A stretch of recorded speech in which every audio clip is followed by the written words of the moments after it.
Hey, hi, hello, and good afternoon. My name is Amanda, and welcome to Harmony Portal Tarot Live Woo Woo Wednesday edition. And we are a bit earlier than our regularly scheduled Woo Woo Wednesday program. My son Wrigley actually has a soccer game, or not a game, practice from 5:30 to 6:30 Mountain Time, and that's kind of in the middle of our live stream, and my husband has to work late and he makes a lot more money than me, so I have to give him the precedence here to be able to do what he needs to do for this after hours cutover work thing that he's doing, so I can drop off and hang out and pick up with the kids from of course school as always, but also soccer practice. So we're doing it up early today. I hope you don't mind, but yeah, we have a new moon tomorrow. I probably could have called this the new moon, what you call it, new moon live stream. And that would be in, I think it's in Virgo per Western astrology. Correct me if I'm wrong. And it would be in Leo for Vedic astrology. I didn't look into all of that, but we do now have Jupiter retrograde, and there were at one point 6 planets retrograde. I think it might be 5 now that Venus is now direct. So there's a lot going on energetically, and just like the weird dreams I've been having and things that have just been, I don't know, not quite adding up in the real world. Oh, Virgo for, yeah. Okay, so that would be the Leo for Vedic astrology, I do believe. We're still in Vedic Leo season. Yes, hello everybody. So hello Vicky, hello Alexandra, hello Nikki, Brandy Lynn is here. Yeah, and I thought today we would just do a nice collective reading just because there's so much going on collectively. It's almost like there's really no middle ground for the way people are feeling. They're either really inspired, really motivated, taking action, kicking butt, taking names, things are happening, or you're feeling like you're the worst of the worst, like just everything's an issue and a problem and a da da da da da. I'm on the higher end, thank goodness for once. I haven't seen a lot just with people I know in my regular day-to-day life that are kind of middle of the road. It's very polarizing or extreme ends of the spectrum as far as how most people are feeling right now. So, I mean, if you're more like centered, balanced, feeling, the ups and downs day to day, let me know because you would probably be the first one that I've come across. You might be the outlier, which might be a good thing. Who knows? But I just personal share. I'm yes, almost hyper YouTube Randy Lynn. So those of you that are here, I'm like, I want to say it all right now at the same time, but I can't do that. I gotta spell it out or let it roll out. So yeah, I've been like super inspired. Brandy Lynn, you may have heard of the Save the Cat Writes a Novel book, which I have had for years, and I've read it through and kind of done my beat sheets for at least the first 2 books in my series with Save the Cat Writes a Novel. But I recently got Save the Cat Writes a Young Adult Novel, and I don't know what it is, but something additional clicked for me. I mean, it's still on the same premise and format as everything else that I've read by Jessica Brody on this thing. And yeah, it is based off script writing or screenwriting. Yeah, I love that. And that's Save the Cat for TV is, yeah, they're very close, but different beasts, but very close, very similar. But just reading it, it's like I'm reading the plot structure for, they break the 10 different genres down into beats, and I'm just getting download after download, not just during reading through that book. It's like a 415-page book. I'm on page 250, so I'm trucking right on through. I can barely put it down. I'm just so excited, taking all sorts of notes. But I'm getting so many downloads for books 3, books 4, the 2 companion novels I have for my, I want to say it's a 4-book series, but there are 2 more books within the series that are just begging me to expand again. I guess it's a good problem to have as a writer. You would rather have, more books to write, more information you want to get out than not having any ideas at all. But I just want to write them all right now, and I can't do that. I have to start at book 1, book 2, book 3, book 4, and however many additional books need to be written in the series, because the first companion novel is a spoiler for whatever that current book 4 is in the series. So I have to have the whole series written to get to book 4 because that's kind of where I want to end it, at least for now. But I want to leave it, everything is closed up, but open ended enough that I can leave room to expand that world if I want to, because I know these characters in this world so much that I know there's so much room for growth. And it ends when my main character, it starts when she's 13 and ends when she's 17, but I have a big gap of time from age 15 through 17 that I could even put another book if I wanted. Yeah, there's so much I want to do and plan and expand and outline and create, and I'm just like in this super hyper excited. And this hasn't been going my way like this for years, so I'm counting that as a win. At the very least, I even have some ideas for building hype for the release of book 1, which is in the fourth draft status. It's not gonna change too much. It's everything's where I want it. I'm good with that. But book 2 is still kind of enmeshed with book 3, kind of pointing to the climax of book 3, because when I start writing them, just like books 1 and 2 were, one book, and then I'm like, I have way too much going on. I gotta slow down and just really focus on this theme, then this theme, then this theme. And they're all, the whole series is an overarching theme. It's a whole thing. And Brandy Lynn, you're probably the only one that understands what I'm saying, but I'm just so excited. Yeah, you've seen that around. No kidding. A piece just came together for me for a serial episode that has a twist that made me squeal. Right. I've been squealing like 3 different times for books 3 and 4, and then a little breadcrumb for book 2. I had a big breakthrough specifically with book 3 and 4, and I'm just over the moon because I keep knowing I have to write toward book 3 and book 4, but not knowing those pieces has kind of made me hold back. But now that they are kind of falling into place, I know that I can start writing book 2 and, well, first outlining it and having a solid theme and plan and all the fun things. And that will help unlock further things. It feels so good. It really does, Brandy Lynn. Yeah. Yeah. And writing the outline for that episode, the feeling wanting to write it all now, but I gotta take it slow. I just started this. I'll just spoiler alert, I guess, if you want to pause it and try to nickel and dime what I got going on here. So I started this new notes section because I will have, let me write that just so you can see it. So I started this new notes section, I want to say mid-August, but it wasn't until this past week that I'm just download. But look, this is books 1, 2, 3, and 4, just ideas, information. All of this was pretty much written, and I went pretty fast, but so much, just little ideas, snippets of dialogue, breakthroughs, and I can't stop me now. Can't stop, won't stop.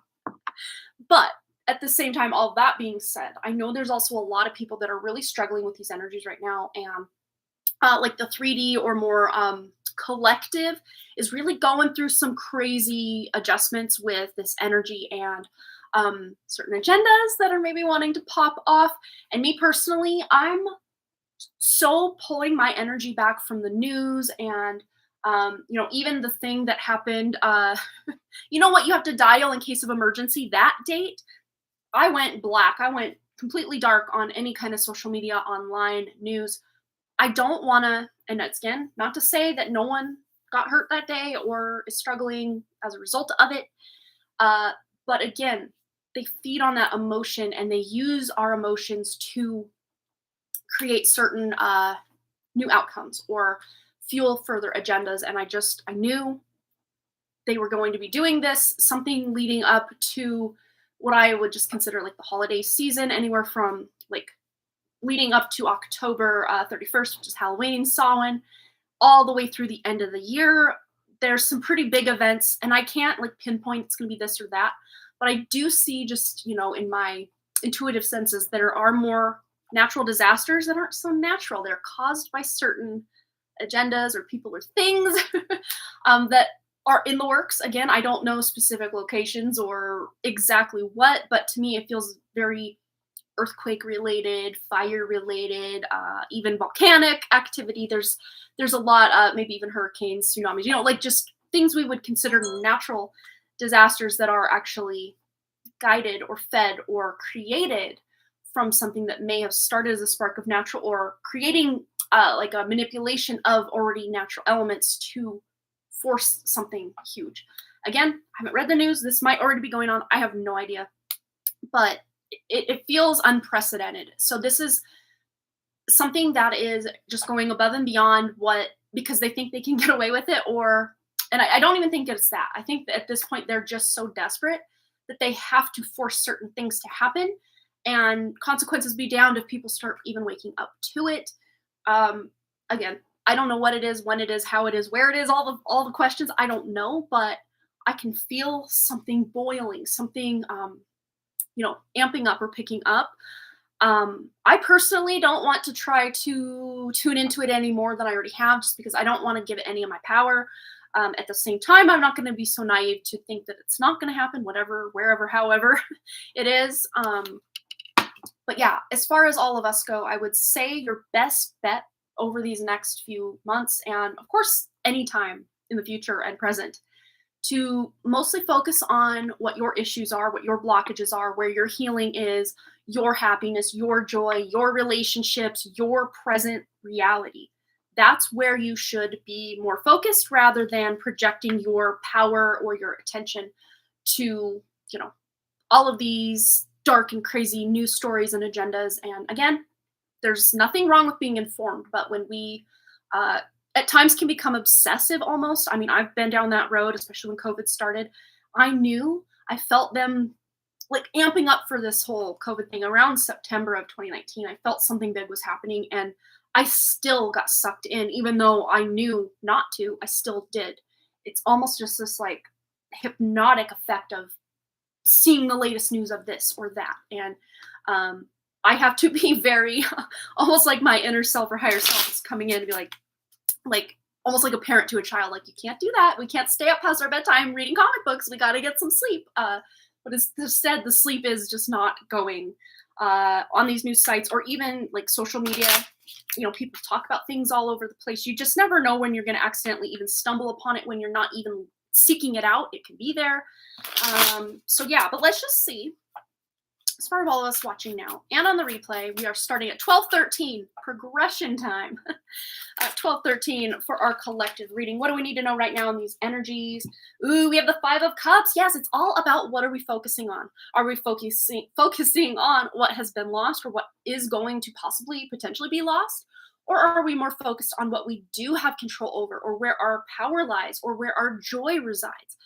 Those are kind of the two roads that we can experience. And there's not a lot of wiggle room to just kind of go down the middle and kind of be informed about what's going on, but also being very diligent about what's going on in our reality as well, because it's almost like when we project that attention and energy outside of us to all these external things that we just don't have control over, it kind of almost hijacks our inspiration, our motivation for our own reality. And that's really the energy that I've been picking up lately, and just purposely and very passionately and very diligently just avoiding mixing it up online with a lot of different people. So, that's just my personal choice. Of course, when you have a business, though, and you have to have some sort of online presence or platform, it's hard to avoid social media. Or if that's the only way you can communicate with friends or family from all around the world, it's hard to avoid social media, right? We had another one fall to the ground. We have the Hanged Man. Yeah, so many of us at this time might even feel stuck in those old ways, or feeling like we have this duty to our family or our friends or this or that. Oh, wow, your Facebook was hacked, and that's been interesting not having a Facebook. Yeah, and I personally have kind of stepped away from Facebook as of around 2021. I just really pulled back. I don't even really post pictures of my kids on there anymore, or just day-to-day updates at all since like 2020 at all. And not that I was like miss 4 times a day posting and always, I was never that guy on there. But I just really pulled back because, I just don't know who's looking at my Facebook. I don't want everybody's energies in my stuff, right? Oh yeah. Oh, since 17, almost 20 years. Yeah, that's quite the thing. Yeah, and then we have the Seven of Wands coming out.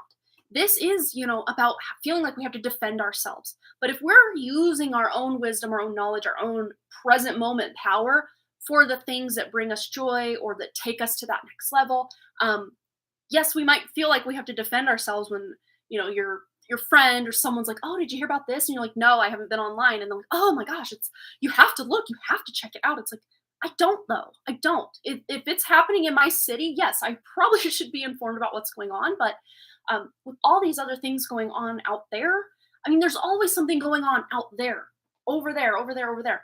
Is it really happening? Probably. Is it going to affect your immediate reality? Most likely not. I mean, by way of ripple effect, sure, maybe in a way. But for the most part, the best way you have knowledge wise to like impact your own personal reality is to bring that power back to center and focus or put your attention on the things that are going to advance your life and improve the lives of those around you and yourself. And and it's not just focusing on what brings you joy, what lights you up, but also focusing on overcoming obstacles, doing the healing, facing, having those hard conversations with somebody in your life, doing the work really is what this is boiled down to. And a lot of times, when we do watch the news or we hear of this bad thing that has happened, they always tell us what happens, but they never show us a solution as far as how we can overcome. A lot of times that's kind of left to us to try to figure that out. And especially if we're not even personally affected by something going on out there, it just adds more stress or more like weight to our shoulders. It just doesn't need to be there a lot of times. Right. What else do we need to know right now? Right. Page of Wands. And this really is about, getting those divinely guided or inspired inspirational ideas or epiphanies even, or just knowing the next step to take or the next action that you're going to really focus on in your life to improve your life. This is an inspired card. This is getting news of something that is going to bring, that next level forward for you. Even if you're feeling this hangman energy right now of how do I do this? How do I do that? I don't know what direction to turn. I kind of know what I want to do, but I don't know how to get there. Well, there's some ideas coming in by way of how to get there. And look at all of the like fruits in her hand, the abundance that is available to all of us. Very like Frida Kahlo vibes going on. I don't know if that's purposeful, if that's who this actually is in this deck. This is a crystal tarot deck. I don't remember the name of it off the top of my head. Crystal Magic Tarot. Yes. But yeah, this is about, using the abundance of ideas or resources that we do have in our day-to-day reality right now to make the most of what we have going on to create future abundance as well. All right. Where do I want to go next? Let's go here. Anything else we need to know in this collective reading for our wonderful audience, either watching now and on the replay? Ooh, we have the moon with feelings and subconscious. And of course, with that new moon coming up, these moons really do affect how we feel, how we think, how we vibe. And a lot of it really is, it feels like it's out of our control. But again, when we bring that sense of our spirit online in a big way, we can actually have more pull or control over even, the moon's how it controls the tides, and we're 70 to however many percent water. So we kind of can argue that the moon really does affect us emotionally as well when it goes through the different phases. And of course, wherever your natal moon is, whatever planets are mixed up in your natal chart or aspecting, trining, conjunct your moon, any transits going on that are affecting your moon, or the sign of Cancer, which rules the moon in your chart, can really paint a picture for you with the transits, like what's going on for you right now, or, in your birth chart, just in general, how you are affected. But this really is letting you know that at this time, your feelings and your subconscious are really trying to tell you something. So are you listening, or are you pushing them away? Or are you denying them? We all have been guilty. I'll raise my hand right now. I've been guilty of trying to push down my feelings, or, just think, oh, whatever, it's fine. It's not always fine. And sometimes it's time to face the music or face the consequences, or, just pull those skeletons out of the closet and really examine how you can move on from whatever it is you're going through. Wait, two more fall down. Ooh, so we have wild femininity with Lilith, the Lilith energy, the female black sheep energy, or the more dark feminine energy of the Lilith, right? This really is going to, especially a lot of us have that like Lilith energy within us in a more subconscious way rather than up on the surface. It's usually in the depths of us. And We also have the ninth house of learning and faith. So there might be some things you're learning as a result of tapping or tuning into more of that wild feminine, and utilizing your subconscious mind, and using your feelings to tune deeper into your subconscious mind to get some answers and to give you that faith or hope for the future. Especially pairing that up with actions you may be taking very soon. That's a potent mixture for actually getting some ish done in your life. So very powerful. Collective reading that we've uncovered here today. So if you want that reading and it sounds good to you, that you're ready to take responsibility, like that's the word that keeps coming to my mind, is just each of us taking responsibility for our path from here on out. And of course, maybe doing some healing of the past to amend that path in the past. Yeah, Jamie's saying preach. And she agrees. Yeah.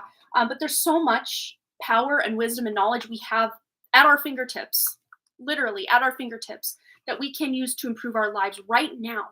Even if we don't have it all figured out, we feel stuck or stagnant, or like we're trapped in some way because of this matrix system or whatever it is, feeling like we have to always be defending ourselves and never being able to rest on our laurels. Well, we're in more control or in charge of this than we're giving ourselves credit for. All right.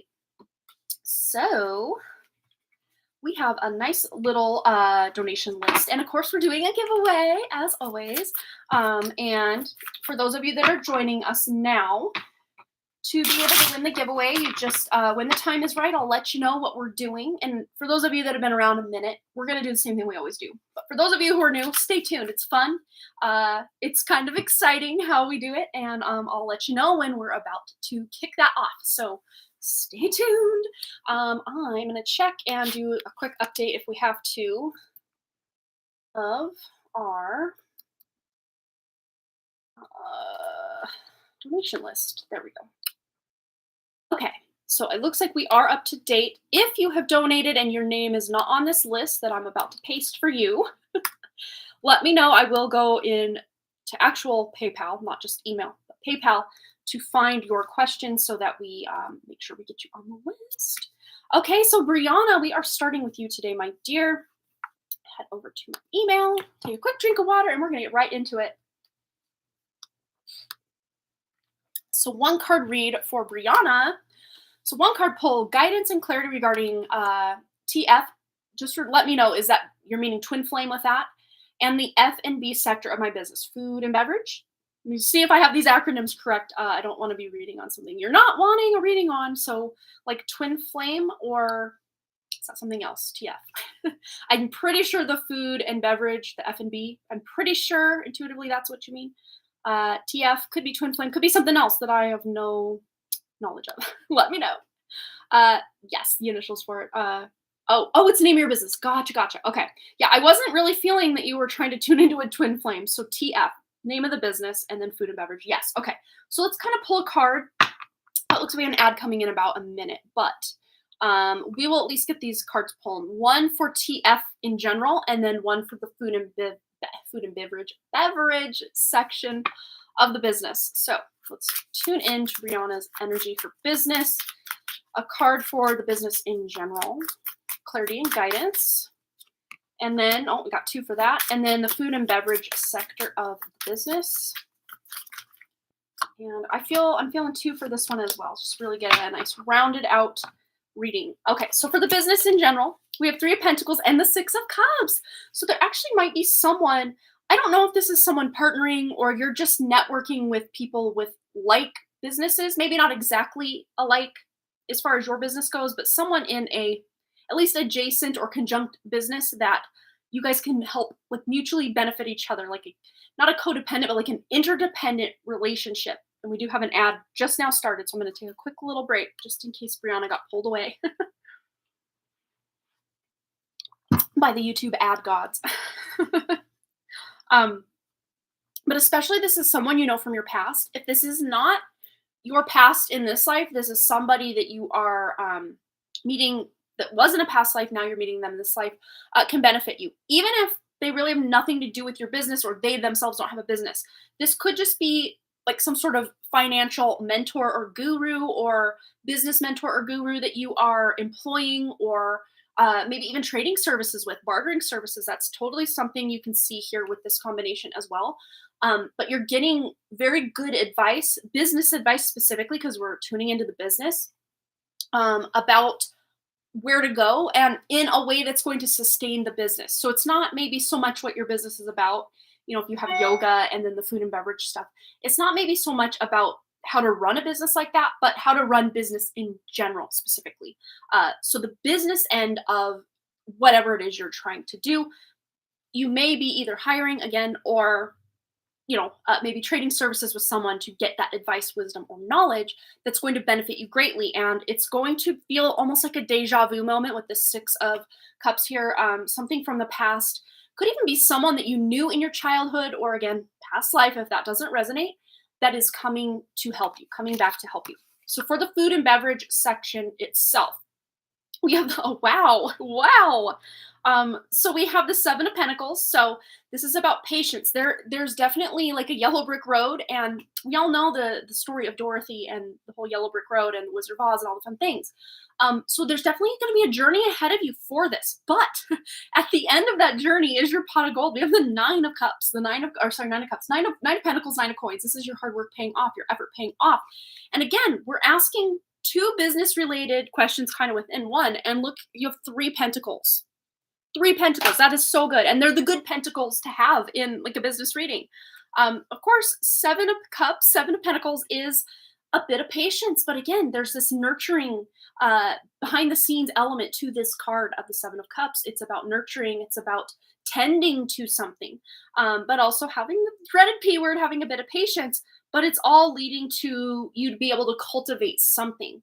And specifically with the Nine of Pentacles, this is about the harvest, about reaping the reward for your past efforts, deeds, past life, this life.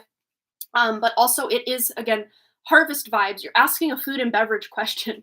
I mean, can we get more clear that yes, this dream will be made reality as long as you're willing to go the distance and take this quest to find that treasure at the end.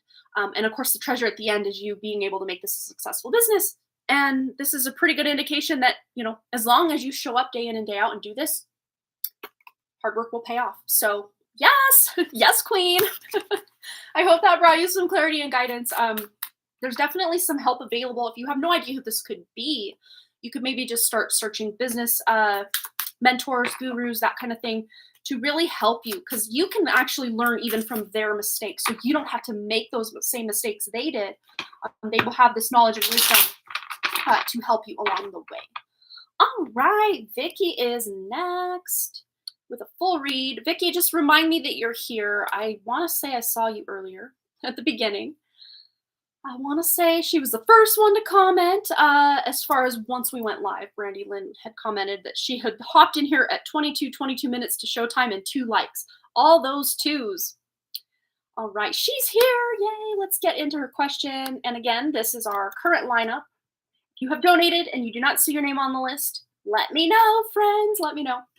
Okay, so Vicky's question, full read for Vicky. Oh, Florence B has also sent a full read donation. Let me get her on the list real quick, and then we'll hop into Vicky's question. Florence B. And of course, Florence, you can post your question at any point, and I'll be able to find that for you when the time is coming. Okay. Boom, there it is. Okay. Vicky's question. Full read for Vicky. And Vicky wants to know, hi, Amanda. I spoke with my boss last week, and because my contract ends in early December, she advised me to start applying for new jobs now. And I think she submitted an end of contract confirmation form for HR. So it seems she is not anticipating me staying on longer. We did submit the grant application last Friday, but I'm not sure. She is hopeful that it will be successful, but I think it will be, and we hear the results sometime in December. I applied for a job outside the university today, which is fine, but ultimately my heart is at the university, and I'm proud to work there. Totally, I can understand that. Can my true, authentic spirit guides please shed some light on this job situation, as I really don't want to be unemployed, as I'm concerned it will slow me and Cheyenne down with the whole moving out situation, as I would be using savings to get by. Okay, yes, let's tune in. yeah, that fact of hearing about the grant in December and your contract ending in December, it's like, I don't want to cut it that short. I want to know for sure. I want a sure thing going into this. So I can totally see that. I see we did get another donation. I think it's from Michelle Lynn. Let me just double check. Oh, Michelle Daly. Oh, my girl. Where have you been? I've missed you. I hope you're doing well, Michelle. Hey, that rhymed. I was thinking about you so hard the other day. I'm like, I hope she's doing well. Wonder if she got to go to another T Swift concert. Let's get Michelle on the list. I saw the name Michelle. I thought it was maybe Michelle Lynn. So Michelle De Leon. Welcome back, Queen. Okay. But yes, we are getting into Vicky's question. I got my list updated. I'll go ahead and enter that when the time is right. But as far as guidance for Vicky on this job, applying, let's get a card maybe or two on this new job you applied for. Tuning into the energy of the job that she has applied for. I feel this one too. Okay. And then there's another one calling my name right here. Suss it out. There we go. And then as far as what's happening with this current contract, possibly being a new contract at the university or finding your way back to the university at some point if this contract isn't extended or is extinguished. I think if we just ask about the current contract, it might just say, yes, it's ending, but not give us further guidance. So I just want to see any other open-ended opportunities for the university anywhere between December and the future. That's the energy we're tuning in. Making her way back to the university where she is proud to work. Get a couple of these cards out. Ooh, and literally 2 cards fell into my lap regarding this, so there might be an opportunity falling into your lap, which is good to hear. I almost feel like, yes, this is part of, I'm flashing the cards. I don't even see them because I'm not on my camera view to see what's going on. I'm still on my email view, but there we go.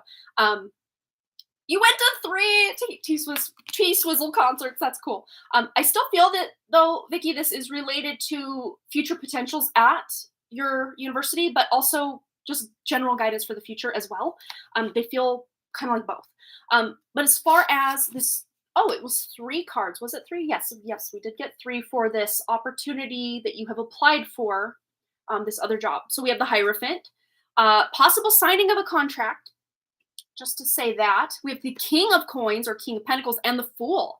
So I would say, just with what we have going on here with 2 major arcanas, this would be great life-changing energy to really change the trajectory, I can talk, I swear, like of your financial future. Because with this King of Coins here, or King of Pentacles, to me, there feels like there's opportunity for growth. If it's not in the actual position you take, it's within the same company to be able to work your way up or solidify a permanent job or career in this place you've applied.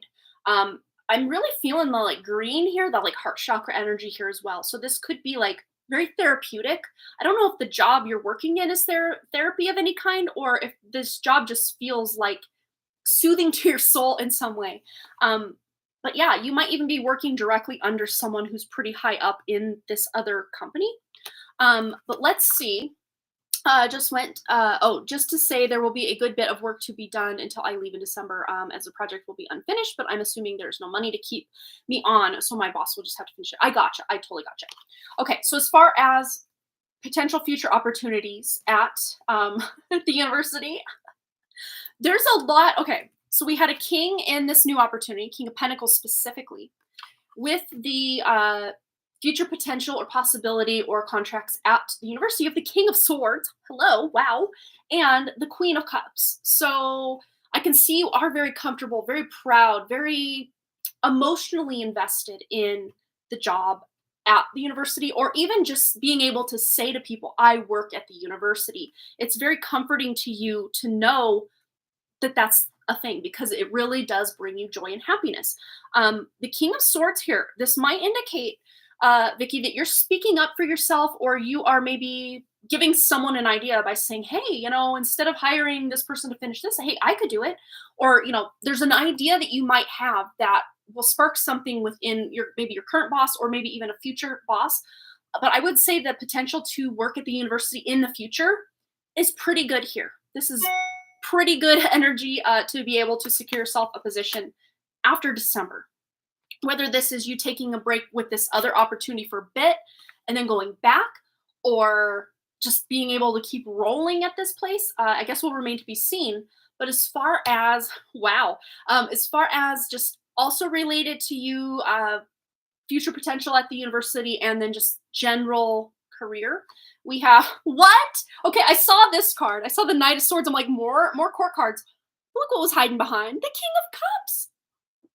So really, in the university, you have the King and Queen of Cups. So there's like divine fulfillment right there. Union of divine masculine and feminine right there.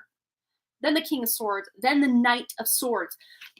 There's definitely going to be another opportunity or position or possible extension. If they don't figure all of this out, or that grant does come through in December, you just might hear that, hey, can you stay on? We could sure use you, Vicky.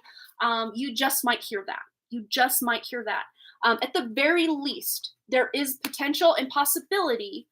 If it's not in your exact current position at the university, there is a different, adjacent, or conjunct, or adjunct position at the university in the future that you will have access to, and that you will, I mean, this is showing, Vicky, you are very in control of where you want to go in your future, in your career. Very much in control here.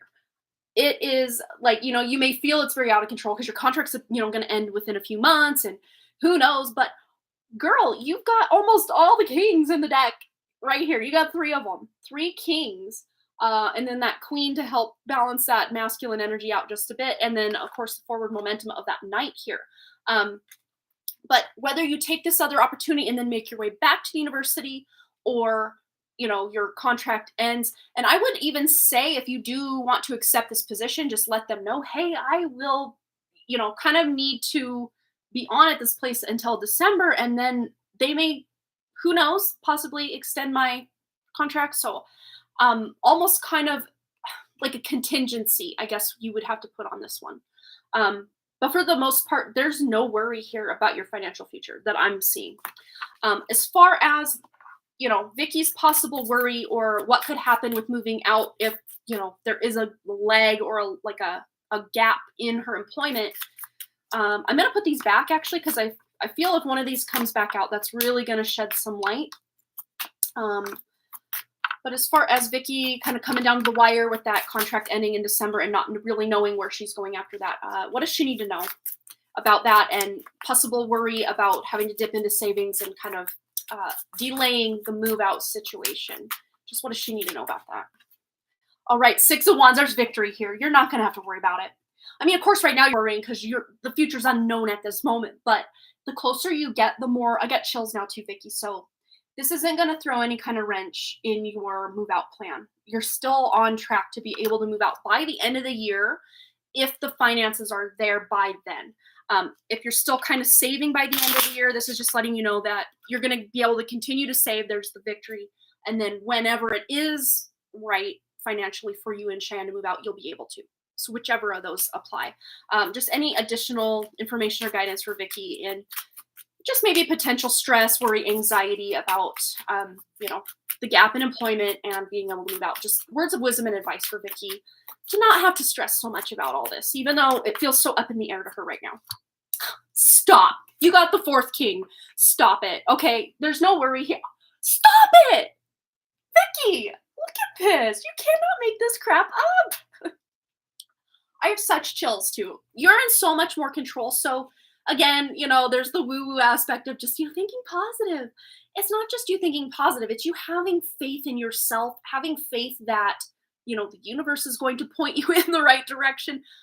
There's so much strong energy for you to be able to not only maintain employment throughout this. There's not going to be a gap, whether you do have to step away from the university for a bit at this other possible opportunity, or another opportunity at the university comes up, or the contract gets extended, whatever it is. There's nothing here to worry about. I mean, of course, that's to say it's easier said than done not to worry when the future does still feel so up in the air, but there's so much goodness here, and you have more control and power over all of this than you think. So again, Queen of Wands is staring me down as I'm putting things back. So you have some really good, again, you can't control the outcome or what others are doing, but you can control how you feel or where you go, where you're taking action toward being able to do what you want to do here.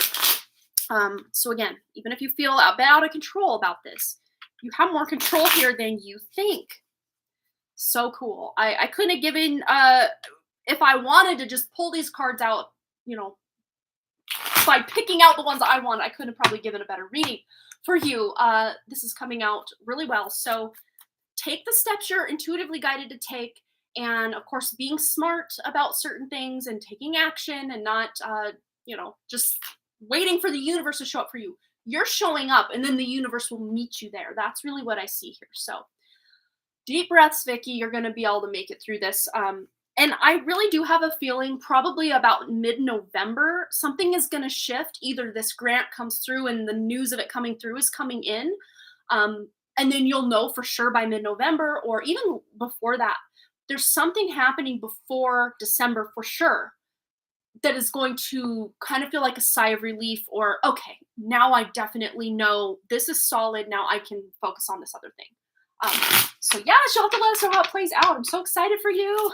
Congratulations. This feels good. So do what you're intuitively guided to take or do and take and be and wow. Yes. Wow. I don't feel like you're going to have to be, it is mid-September right now, but I don't feel like you're going to be dangling on a hook too long before you really do know an outcome here. So yay, Vicky. I'm so glad we could deliver you some good news here today because we all could use a dose of good news. It's awesome. All right, wonderful. Florence, you are next, my dear, for a full read. Let me just double check status of everything going on up in here. No, Anna, Earthy Deva is next, then Florence, then Michelle De Leon for full read, and then AJ. AJ has also donated for a full read. Let me get you on the list, AJ. AJ. All right, so Earthy Ava, and I'm pretty sure I'm time stamping hers. I haven't seen her yet. Let me just fix the list. There's our current list. Earthy Ava, Florence is on deck, and then Michelle, and then AJ. All right, so Earthy Deva, I'm going to write down the timestamp at 42:14, Earthy Deva. 42:14, Earthy Deva. All right, and let's get into her question. Okay. And we are arriving at her question. A lot of things are changing. Buying a new house. Oh my goodness, that's exciting. By myself, relationship 6 months in, possibly a new job. My job has become very stressful. I believe all this summed up had me feeling low and stressed lately. I'd like some guidance or comforting words around that. I swear I can read today, you guys. I swear. So let's just kind of put all this in the cauldron of what's up, what's going on. Yes, AJ is Mystic33. I couldn't remember off the top what you had changed your name to, but we got you on the list nonetheless, AJ. So yes, Earthy Deva, one card read just about this new home purchase, just the stress going on with the home purchase and the stressful job and possibly new job and the relationship. Well, we have the 9 of Cups, which is like emotional fulfillment and even wish fulfillment. So you're definitely having some dreams come true. Doesn't mean that you haven't worked hard to make certain aspects of these dreams come true. But there might be an element of this, everything culminating and you almost feeling like things are too good to be true. But really they're not. You have really laid the groundwork and done that inner work to make more of your dreams a reality here. Let's just see words of wisdom, guidance, and advice for Earthy Deva, specifically about the job, stress of this current job, possible new job, and the relationship. 2 of Wands with the relationship. You might be making some plans together. And of course, the new home purchase. Okay, so current stressful job that you're already in. 6 of Swords. You might be moving away from that. We also have, this element of healing going on. So you might be closing that chapter, moving away from it. Again, I still see you being able to have a job in the same city. You're not going far. 6 of Swords could even be you moving positions within the same job. So instead of working in this department, you're working over here, or instead of being back here, you're over here. So there could be a shift that way, or even a shift in like coworker status. Instead of working with this person, you're now working over here with this person more. That could be the thing. Or instead, you're just shifting out. But there is this element of healing coming in, to wherever you decide to work, stay or go. There's a healing coming to your job situation. So because you've been dealing with stress, this is a like kind of aiding or ailing you with the stress, but like helping you recover from it. And then look, with a possible new job, if you don't have anything on your radar, you just might kind of take your time or try to really figure out where you want to go from here. So if there is already something on like the horizon, or you've already applied somewhere else, it just might take a minute for you to hear back about it. Seven of Pentacles. I always call it the dreaded P word card. It's the patience card. So having a bit of patience, but again, at the root or the heart of the Seven of Pentacles, it is about nurturing. So, really sprucing up your resume, or, taking a class that's going to help you maybe get a better job, or a better position within the job you already have, or whatever it is. This is you just kind of polishing or brushing up. This doesn't mean you have to learn something completely new. That's more Eight of Pentacles. But just brushing up, just kind of fine tuning, working the dials. If you haven't applied somewhere, this can be just kind of putting feelers out, maybe applying a few different places, getting your resume out, getting your resume spruced up, things like that for a new opportunity. As far as the relationship, we've got the Two of Wands, which is about making plans, specifically long-term plans. And we have a star here. It's really saying that you might be planning something that feels like a dream come true in the relationship. And then as far as the home, we have the Five of Coins, Five of Pentacles. So I don't know if you're kind of trying to find something within your budget, or if you already have found something.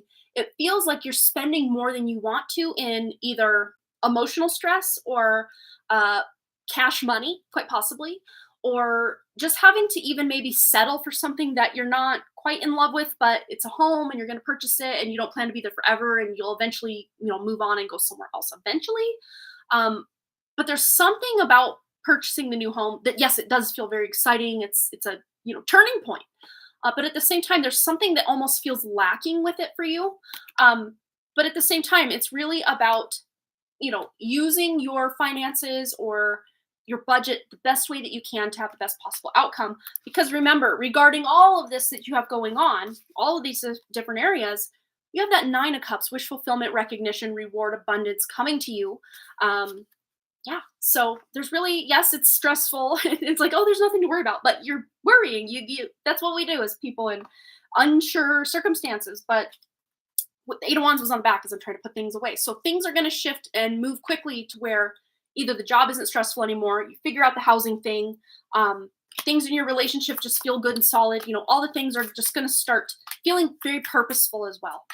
So this is going to be a time in life, Anna, that you're going to point back to and remember as a pretty big turning point for you. So I hope that resonated for you, my dear. And up next, we have Florence B. And then on deck, we have Michelle, and then AJ, aka Mystic 33.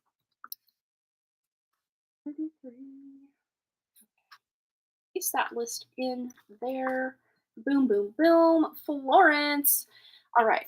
Take a quick drink of my coffee. And this is my second mushroom coffee of the day, so I'm not still nursing my morning coffee.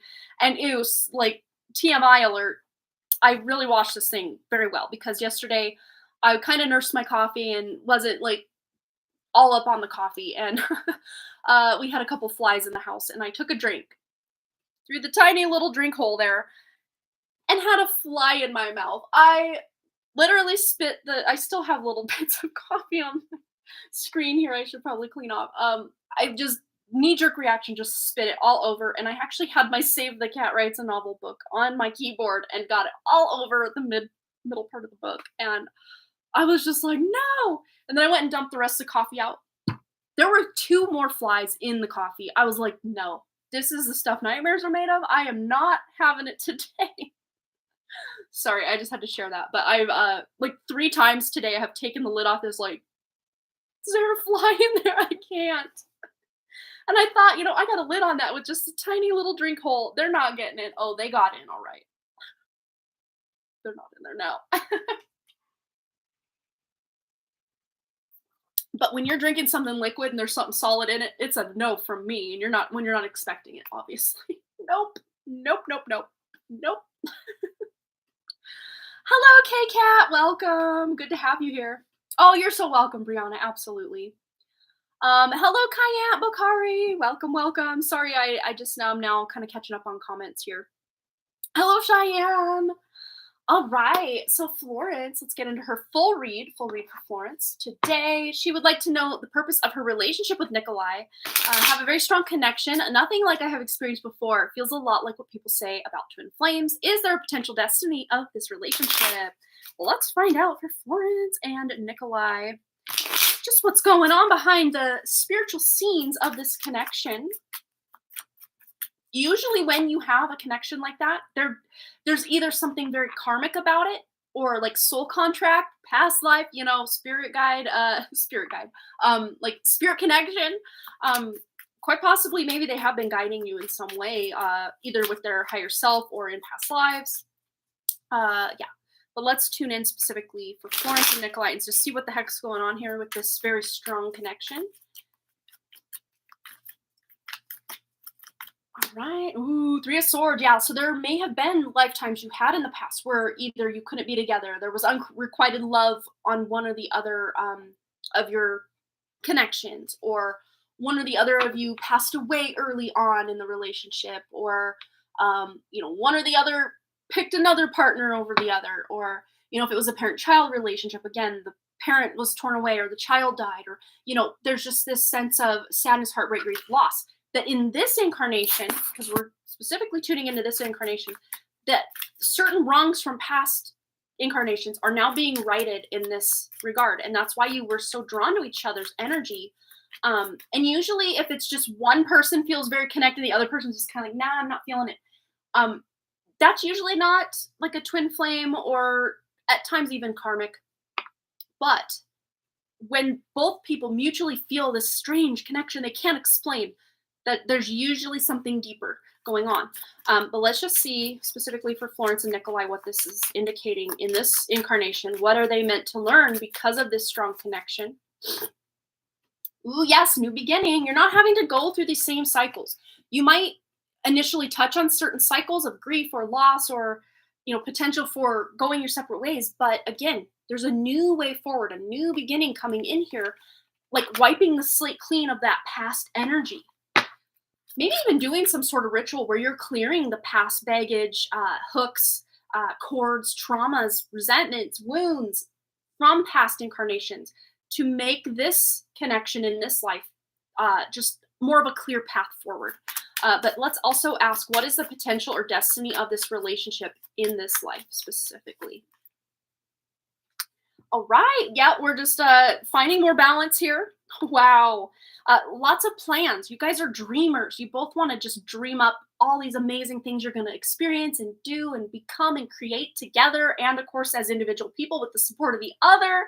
A lot of excitement with the plans and just a sense of destiny almost that's coming in. But it's almost like the destiny is not set in stone when the Two of Wands comes out, because there's planning going on, but not yet that action. But with the Six of Coins, Six of Pentacles going on, and I don't know if you met him or first found out about him during like the COVID era, 2020 through this year, if you met him in this life during those years, this makes a lot of sense. Not cents like dollars and cents, haha. Pentacles pun, but sense like sense.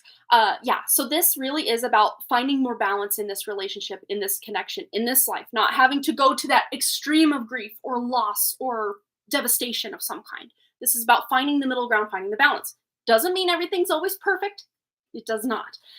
But with the 10 of Coins, 10 of Pentacles, I love this. It's so cute.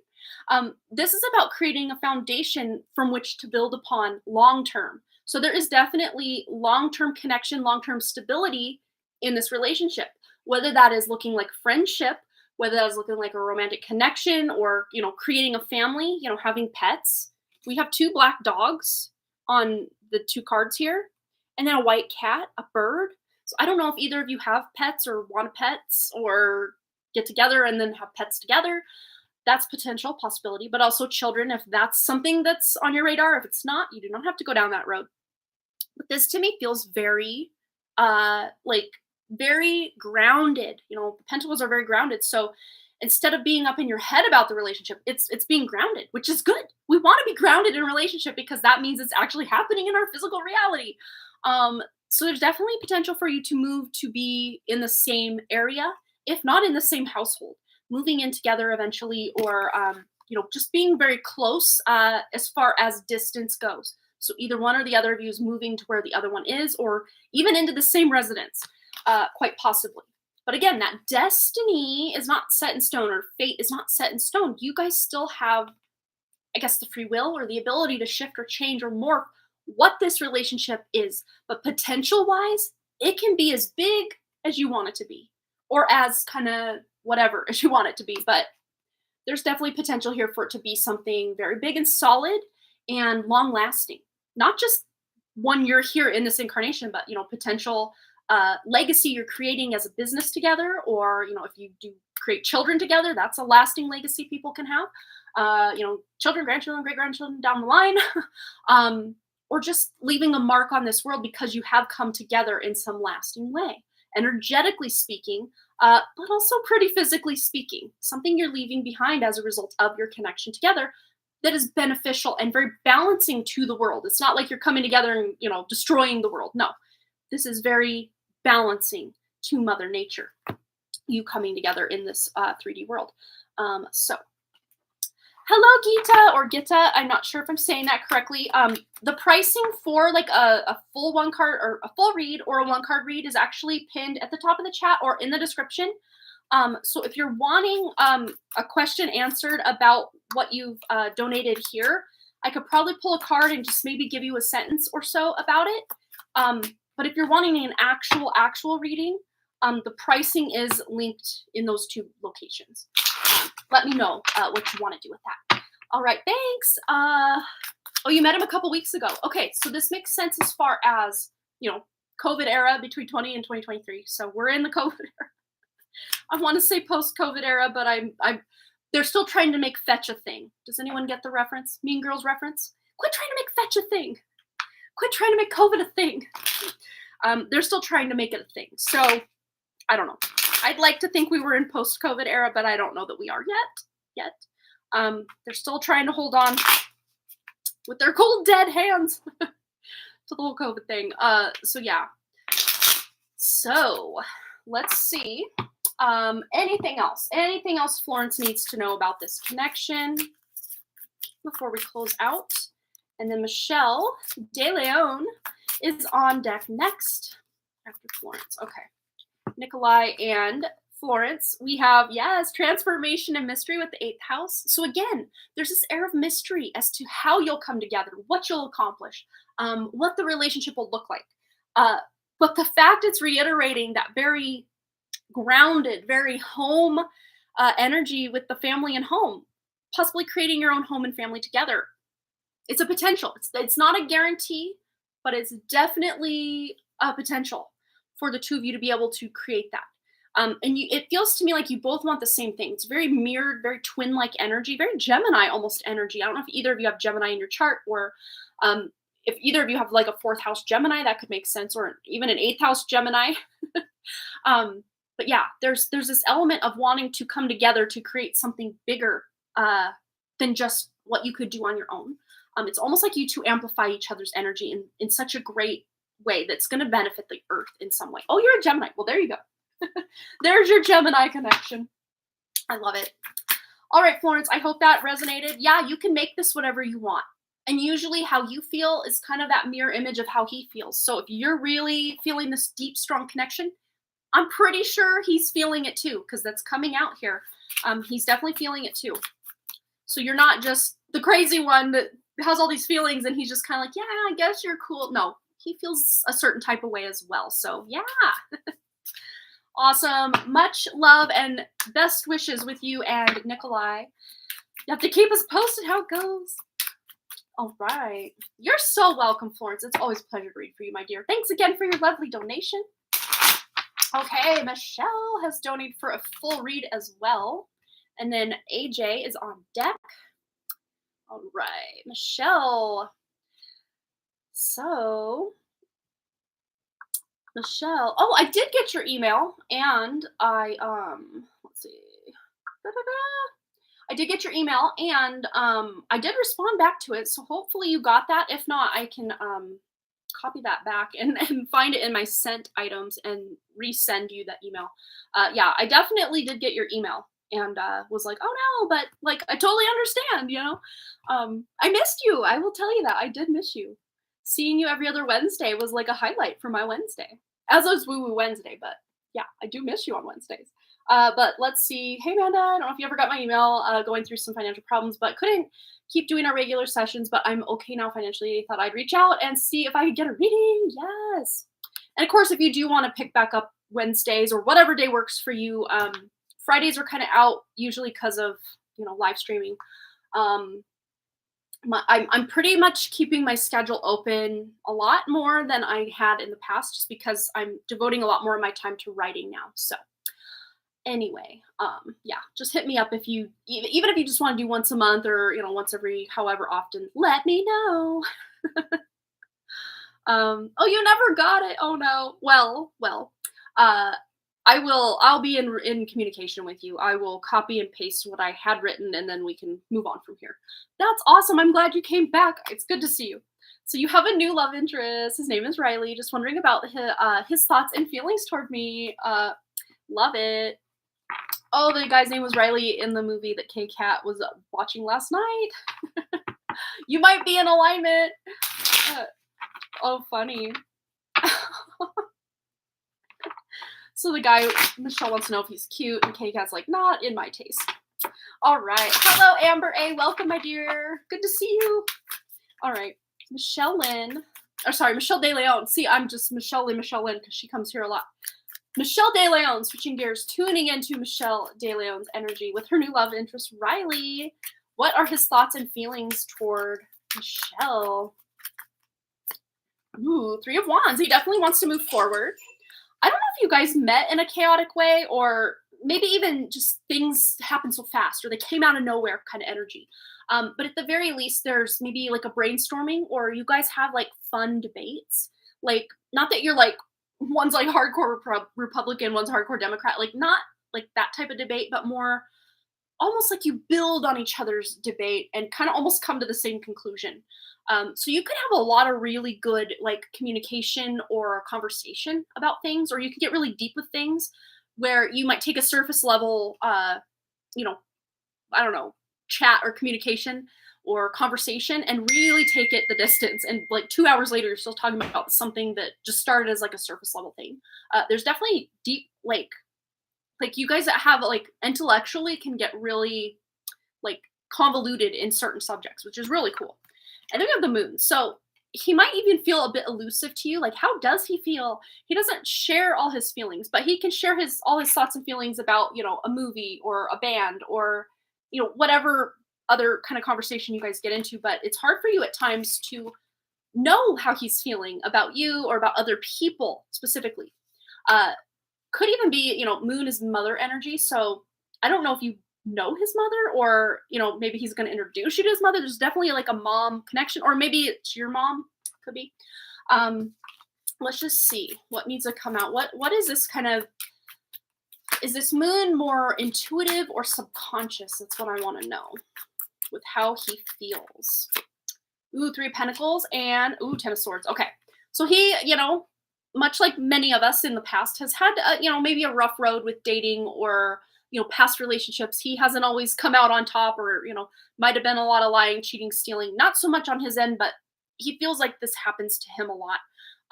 But with the Three of Coins or Three of Pentacles, he definitely wants to get to know you better. That is for sure.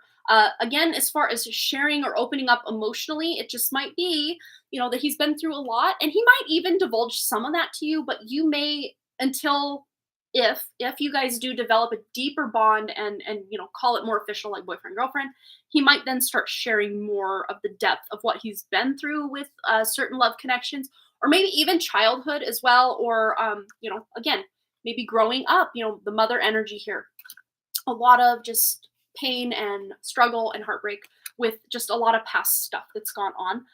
But with the Three of Coins, Three of Pentacles, at the very least, he really enjoys your company. He wants to get to know you better. He wants to, it's a like very collaborative card.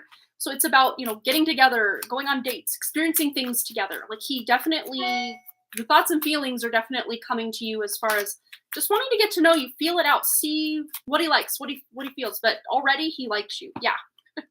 He sees you as a very down to earth, easy to talk to. Again, it'll get even easier as he, you start to just be there for him, or, let him know, hey, I'm here. And he'll start sharing those more subconscious and wounded parts of himself over time.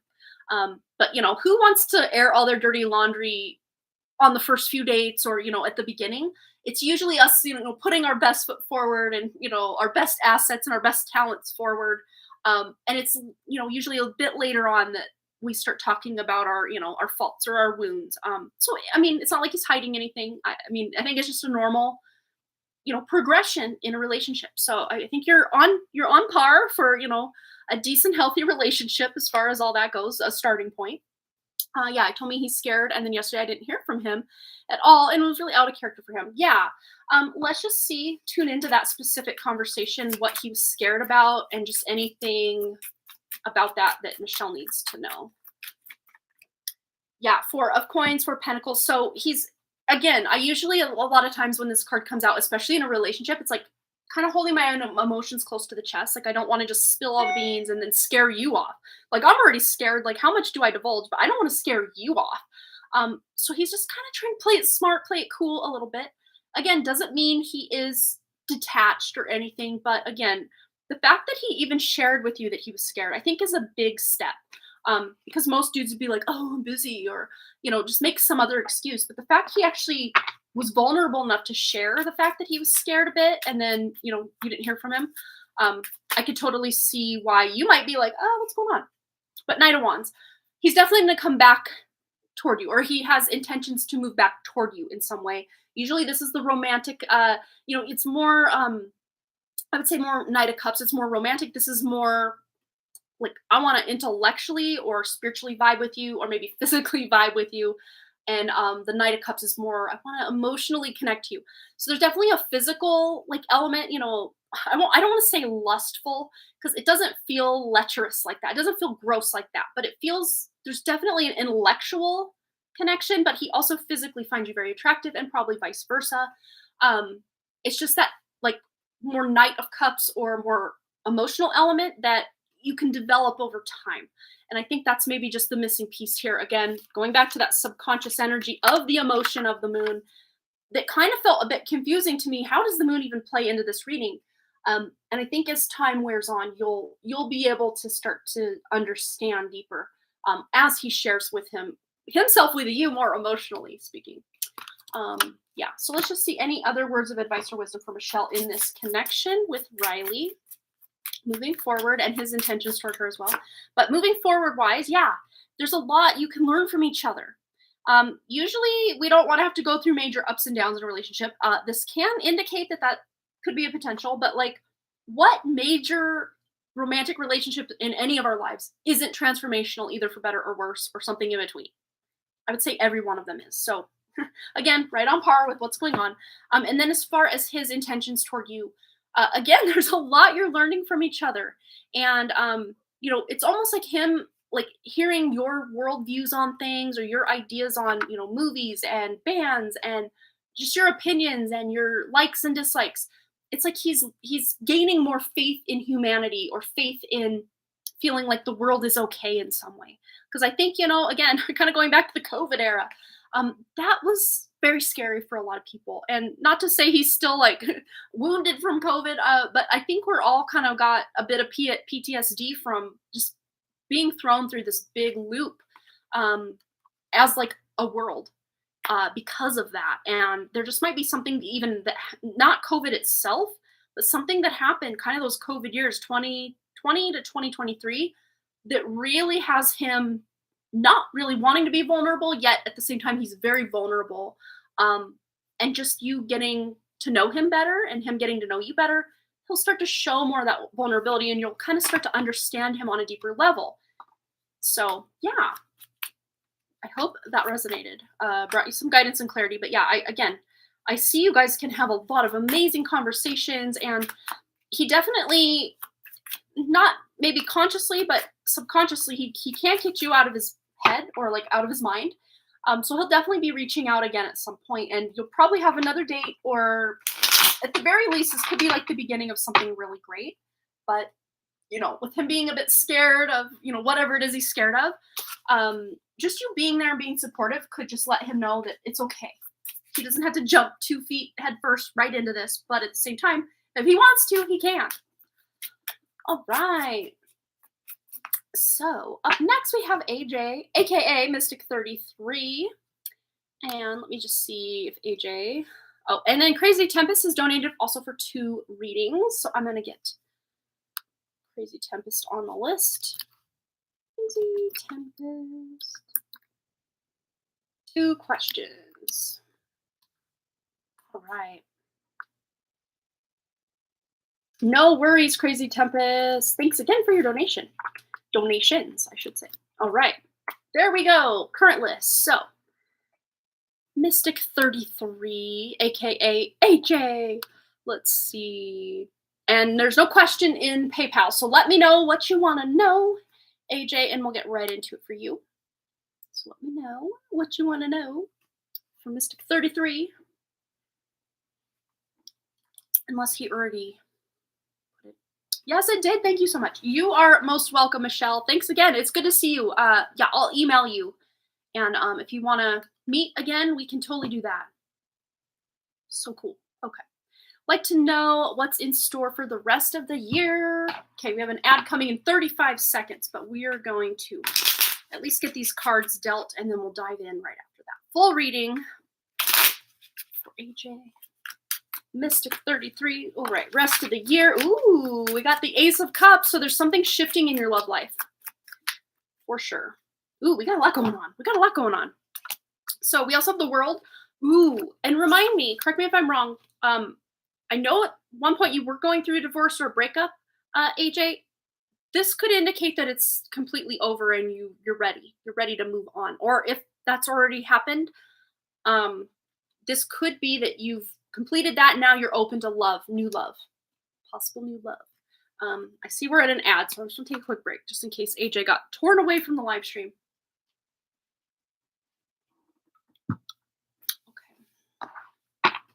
Had all these also come out. So the Hermit, the Empress, and the Eighth. Wow. Anyone remember Borat? So we have 3 major arcanas and 2 aces. So there's definitely new beginning and major transformational energies popping off between now and the end of the year for you, AJ. This is big stuff. This is not just small potatoes here. The Empress could literally indicate a female energy coming into your energy field, a new love interest. She possibly could have children. Empress is that mother energy, or could potentially be like a mother of your children kind of energy if that's something you want. You don't always have to go down that road. But it's pretty much a connection where you feel like an instant chemistry. This is like the sexual attraction card, or even intellectual, spiritual connection attraction card. Coming out with the Ace of Cups is pretty huge. And at the least, if this is not a new love interest, and it is more indicative of you closing out and being in the cycle of that divorce. So over her, yes, you've been ready. If this is more indicative of you being able to finally finalize the divorce and be dead and gone with the energy of that ex, this is letting you know still on the horizon is this like Empress future connection, love interest energy. If it's not this year, it's very soon, within the next 2 years. To me, that's very soon energy. So between now and 2025, if she's not in your life already or very soon by the end of the year, she'll be in your life very soon, meaning by the end of 2025. But mainly, I think this is communicating you just really getting in that self-love vibe and rediscovering who you are, with this Hermit energy, taking a bit of time to discover who you are without this, ex.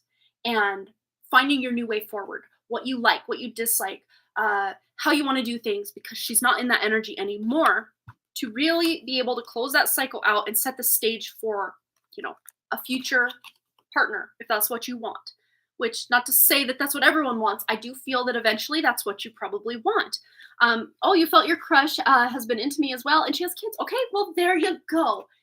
Again, may not happen by the end of the year, but the potential for this to take root is definitely there. Let's just see if this is talking specifically about AJ's crush. Wow, I think so. We have the 10 of Cups. This is emotional contentment and fulfillment. And of course, because you're already emotionally invested or connected to someone when you have a crush on them. This is basically acting as another Ace of Cups or a yes. But again, back of the deck energy, always following us around. There's a bit of healing you're doing. Again, moving away, completely putting to an end that connection with the ex, to then be able to make room in your life for this crush, or if it's somebody else. I mean, just because the potential for the crush is there doesn't mean you have to go that route. It's a potential. There could also be another potential that maybe isn't on the radar yet, quite possibly. But the fact the 10 of Cups came out when we asked specifically about your crush, that is a big indicator. It could happen here. It could happen. Again, maybe not by the end of the year, but over these next 2 years, for sure, there's a spike in your love, commitment, and interest with somebody. As far as the rest of this year, because that's what we started asking about, and then we're now into 2025 era. Let's just see, as far as the end of the year, what does AJ have to look forward to? All right, 1 and 2. So 3 of, okay, I love this. I love this. Don't love this for you, but you're still maybe working through some things. But because this came out with it to clarify, again, another major arcana energy, transformational energy, rising from the dead of all the past grief, heartbreak, wounds. And it almost feels like this, I know it almost looks like a cup with the stem of the cup in the bottom going up, but almost reads like a teardrop as well, like a tear, like a stream coming down. I don't know, maybe it's just me. Almost reads like that from afar. It almost looks like a tear coming down. And the snakes indicate healing as well. And the Judgment card is about rising from that past version to a greater version of yourself. So almost thanking that grief, that heartbreak, that loss, and saying, kicking it to the curb and saying, yep, we're totally done with that. That world energy of closing it out. Maybe also too, you're taking some sort of trip between now and the end of the year that almost feels like you saying goodbye to that energy and saying hello to the new energy of, again, either you on your healing journey, learning to rediscover and love yourself again, with the Hermit, even if this is a solo trip you're taking, or if this is a trip you're, taking with a family or a friend or whatever you could be, but you're still gaining something from it on a more solitary level. If you are traveling with, family or a group of people, even if you don't have any kind of trip planned, even just planning a day away or a night away, again, possibly with just yourself to somewhere even close by. It doesn't have to be across country or in a different country or anything. But sometimes traveling, going on a trip can almost just act as this refreshing energy or kind of slate clearing energy to step into this new version of yourself. And I really do feel that's what you're really focusing on at the end of this year, is closing out that past relationship and focusing on now, who are you? Where are you going moving forward? And what do you want to experience and accomplish and do and become, create, all the fun things. So there's a lot of creative energy here. You're watching, you started streaming minutes ago. Oh, wow. 7 watching. Yeah. We got 7 people. Oh, streaming 77 minutes ago. Gotcha. Now I'm seeing the numbers come out. Okay. So just anything else that AJ needed to know is kind of what I was asking in my head as I'm shuffling. We have Mars with drive and power. Again, putting that together with that Ace of Wands that came out. Where is she? Right here. This is Mars really is indicative of sex drive or sexual energy, creative energy. If it's not sexual, creative energy is always sexual energy, but it doesn't have to be sexy time. We can use that sexual energy to put it into our projects or our career or our appearance or whatever. It doesn't have to be just straight up sex, right? But this is letting you know you have motivation, drive, desire to make something happen. or if you've been feeling kind of stuck, stagnant, like nothing's really moving forward, um, this combination here with the visionary, you're getting ideas and then you're able to take action on said ideas. Very potent energy for the rest of this year for you. And particularly possibly with your spiritual journey or anything you're creating that's artistic or creative, or like building something in the material world, whatever it is you're building. Hello, Ethan. Hello, Julie's video. Welcome, welcome. But you're definitely feeling more in tune with yourself spiritually, with that Hermit card, and then also with this 12th house card. But yeah, your subconscious mind, there might be some subconscious belief systems, programs, just stuff you're ready to say goodbye to, that you're shifting, you're changing, you're morphing, you're releasing, letting go of, so that you can step into this new creative energy here. All right, AJ. So I hope that resonated for you. Much luck for the rest of the year. It looks like you're ready to transform yourself, heal yourself, and just move on and rediscover who you are. And then again, find that new love in your life as well. Beautiful energy, though, to be able to close out. And if you're still dealing with that divorce and it's not finalized, I feel by the end of the year, if it's not finalized, it's going to be very close to done. That it's going to feel like for Christmas, you're celebrating the fact that this is over and you're ready to move on. And the Chariot fell to the ground as I'm putting the cards away. So there's success here. There's success here. And whatever you decide, what direction you're going in, it could even be travel. We were talking about going on that trip or traveling there. You're building your own brand. Well, look at this. You're taking this creative energy and you're really funneling it or fueling it into this brand, this endeavor. That's very powerful. So yeah, really focusing on your brand and what it is you're wanting to create is going to really be a great use of your time the rest of this year. So go for it. Let us know how it goes. Exciting. You are so welcome. I'm feeling inspired by you as well. That's very transformational energy coming in the rest of this year and even going all the way to 2025. So you're on a new upward trajectory of where you're feeling like things are finally going your way. That's awesome. Hello, Ethan. I'm doing quite well. Yeah, I talked all about it in the beginning, and then we tuned into some things with the collective reading. I'm doing great, feeling good. Couldn't be better, really. I'm just living the dream. Just feeling inspired, for sure. All right. So Crazy Tempest, go ahead and post your first question and then your second question. We'll get right into it for you. And as far as I know, that is the last 2 donations we have. Right before Crazy Tempest, though, we did have Geeta. Geeta, let me know that you're still here. You did ask in your super chat, will you get hired by C of P? And we'll be going through an initial interview soon. Okay. I will just pull one card.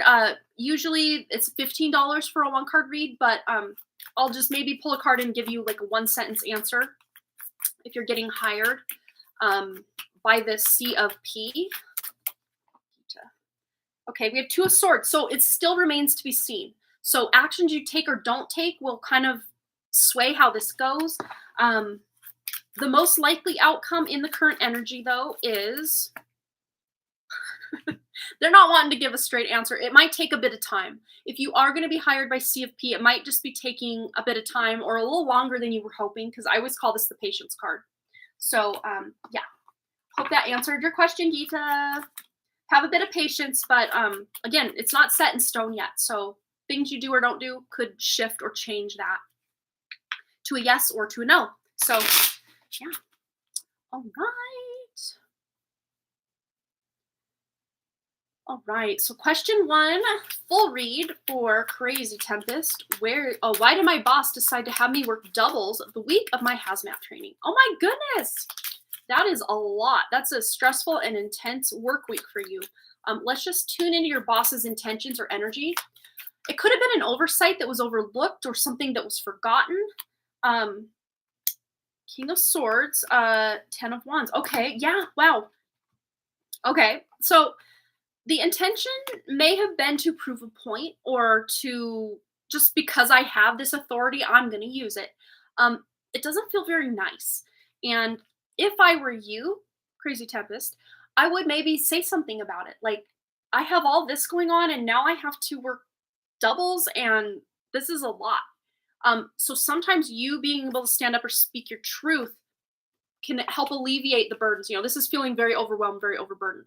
I want to tune in for, so it almost feels to me like this might have been a power move.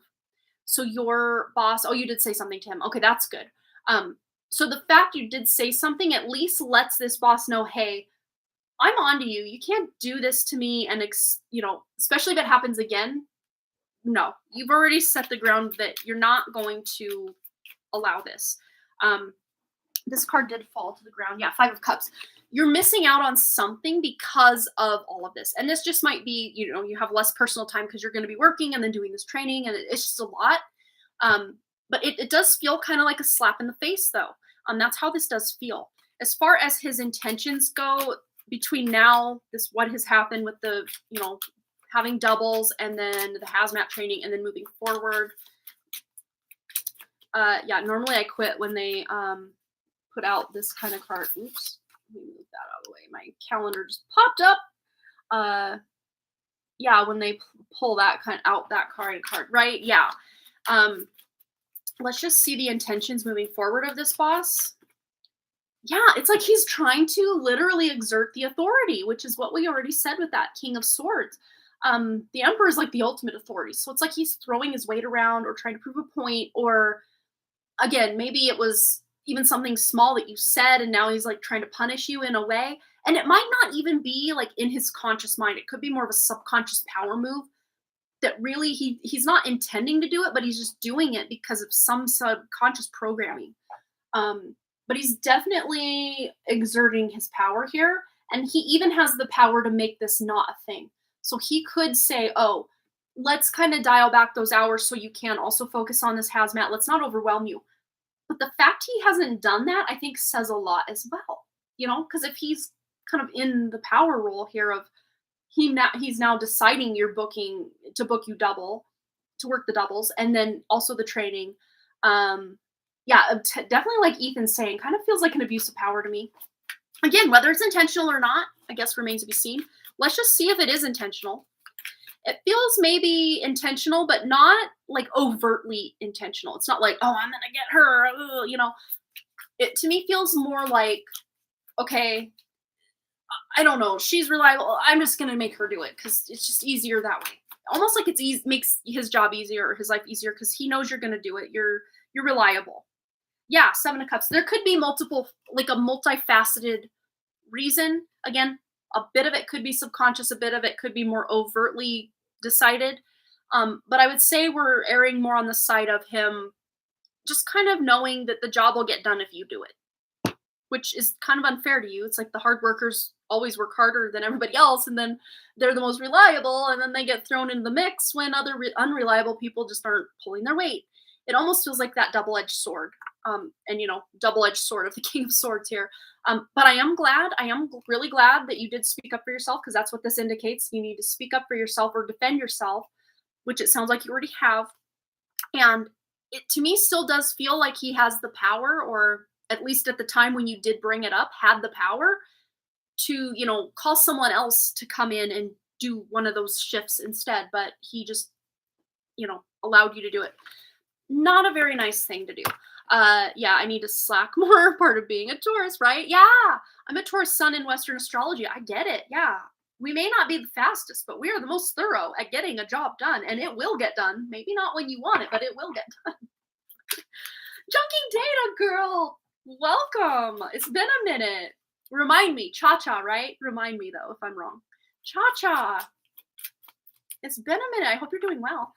Let's just see words of advice or wisdom for Crazy Tempest moving forward. Okay, so it might come down to the fact that you're shifting in this job front. It's transforming you in some way, for better or worse. Usually we transform for the better, even if it feels bad. But this is helping you learn something about yourself and allowing maybe some of your inner emperor to come out. And maybe even having yet another conversation with this boss and telling him, I know maybe there's nothing we can do about what's going on now or how it's happened now, but in the future, I would appreciate it, standing up for yourself. I would appreciate it if you don't do that, because it's overwhelming. I'm a good employee, but I don't deserve that. I don't deserve to have it all heaped on me at once. So again, exerting a bit of your own authority here could help. And anything else Crazy Tempest is learning through this, or what to do. Yeah. Yeah, you do deserve not to be just work, hazmat training, work, hazmat training. You do deserve to have some time off and to play and to have that like downtime, recharge your batteries. And that's what this boss maybe doesn't understand. But again, you exerting that or communicating that will help in the future, that if this boss does do it again, there should be like an HR, human resources, or something you can go to say, this is now established as a pattern. This isn't just a one-off thing. He's constantly and continuously doing this and finding a way to balance this energy out. Because you don't deserve to have to just work. There's more balance needs to come in to be able to enjoy your life and to be able to play and not just be so stressed out all the time at work. But again, this is about you exuding your power, speaking up for yourself, even though you already did in the situation, but just maybe letting this boss know, hey, I'm not so much letting it slide this time, but like I'm definitely not letting it slide next time. And just letting him know that that will maybe even earn, again, maybe just on a subconscious level, a bit of respect that he would have for you that he may not have right now. Yeah. So I hope that brought you some guidance and clarity in the situation. But let me know your next question, Crazy Tempest. We'll get right into it for you. All right. And yep, it is Cha-Cha. Well, welcome, Sandy. Hello. Hello, everybody. Hello. Yeah, so Crazy Tempest is the last donation I have. We're still going to be doing a giveaway. So if you're here and wanting to get in on that giveaway, don't go away. Don't go away. We're still giving away another reading, a 1-card read. So Crazy Tempest is the last donation I have until I check. I'm going to check right now. And of course, if you've donated on PayPal and it's not showing up for you for here, let me know and I will go in the back end of PayPal and check it out. So question 2 is general for October of 2023 for Crazy Tempest. So this is the last donation I have. So we're probably going to do the giveaway right after this if we don't get another donation. So I will run away free stuff. I have to do something for someone else. The word balance, right? The word balance. Yeah. The word balance, me personally as a Libra ascendant, I struggle bus with balance. You know, everybody thinks, oh, Libras, they're the most balanced of all. Maybe, I don't know. Maybe Libra suns are, possibly, maybe, I don't know.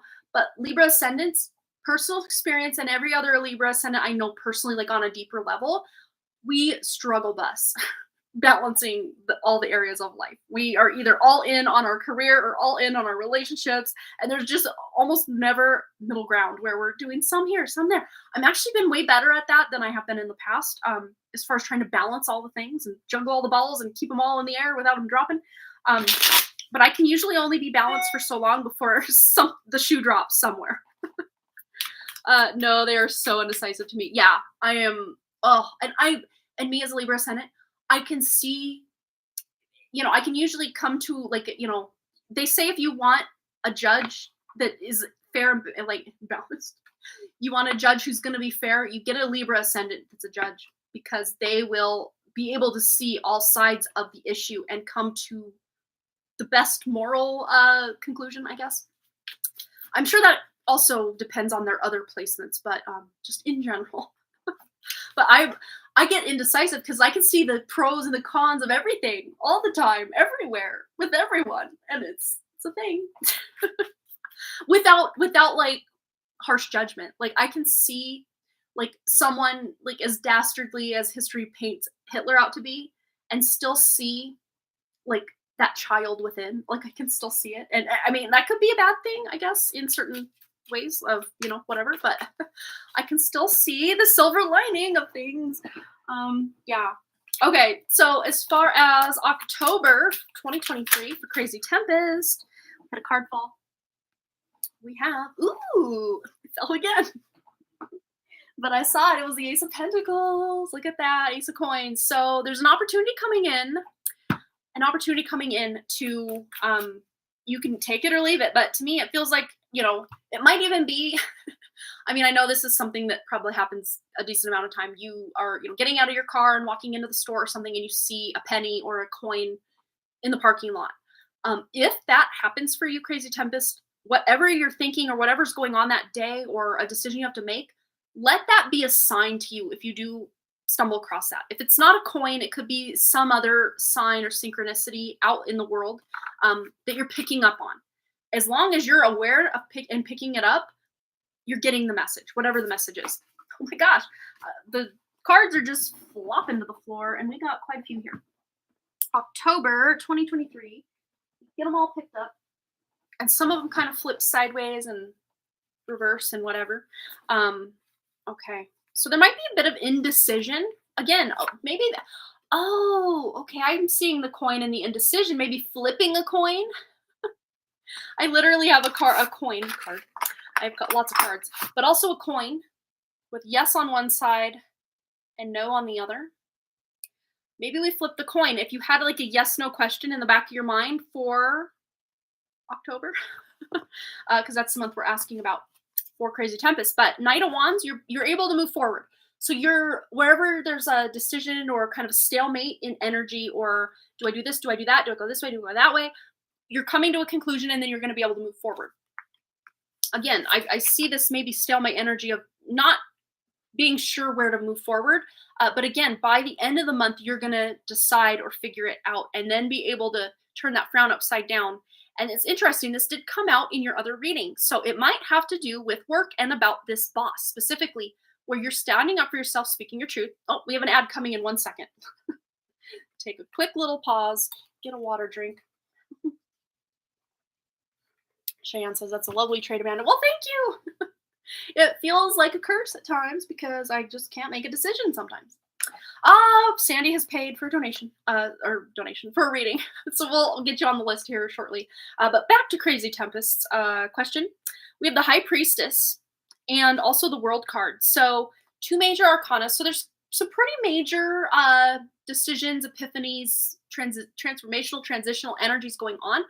It could, again, have to do with work and just next level, like you're leveling up.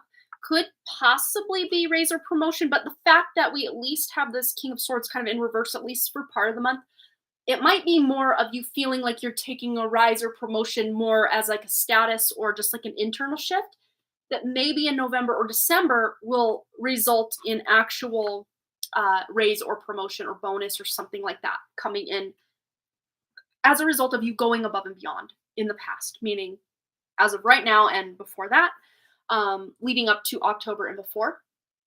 But again, that opportunity coming in might be as a result of this training you've recently had or just something at work. Again, something at work. My palm's kind of itchy, so there's some element of like good luck, good stuff coming in as well. But with the 5 of Cups, it's almost about being able to shift your perspective, because a lot of times when we see something isn't going our way or things just don't feel right, we can sometimes almost like focus so much on what's not working that we don't see the other, opportunities or potentials or ways out of a situation, especially if there's some sort of decision that you're wanting to make. Again, with this High Priestess, this is about tuning in intuitively. And with the World, there could even be some travel. I don't know if you're traveling for work or having to travel in October, if it's just business or pleasure, what it is. But sometimes, like we were telling Mystic 33, that sometimes going on a trip can really act as this reset point for your energy and even re-inspire you. But, the World is also indicating an ending of something coming in October. But this to me feels like an ending you're happy to have come in. This is not some rug being ripped out from under you or anything like that. This feels like a welcome ending because you're ready to move on to the next level of whatever this is. So the ending of the status quo or the way things are, it feels inevitable and it feels like a move, step up, really. It was brought up, let's see. It was brought up, but nothing set in stone for work-wise. I decided to just dismiss it. Okay. So, oh wait, I must have missed something up here. Let me go back up. No, they are so undecisive to me. Okay, I gotcha. It was brought up, but nothing set in stone for work. I decided to just dismiss it. Okay, that could be. As far as a yes/no question you might have for the month of October, try to think of it now, Crazy Tempest, if you can. If you can think of a question you would like a yes or a no answer to, think of it now, and I'm going to flip the coin. Maybe just let me know if you got your answer, your question, before I just say, "Oh, here's the answer." 'Cause sometimes, if we get the answer we want, I'm like, "Okay, well, I guess I'll ask this question." So think of a question. I'm going to flip the coin. We've got your answer. Okay, we've got your answer. So let me know when you're ready for said answer, and we will divulge the information to you. So let's take a little Jeopardy break. Do, do, do, do, do, do, do. Oh, she's ready. Okay. Well, the answer is yes. Okay. So yes could be good, yes could be bad.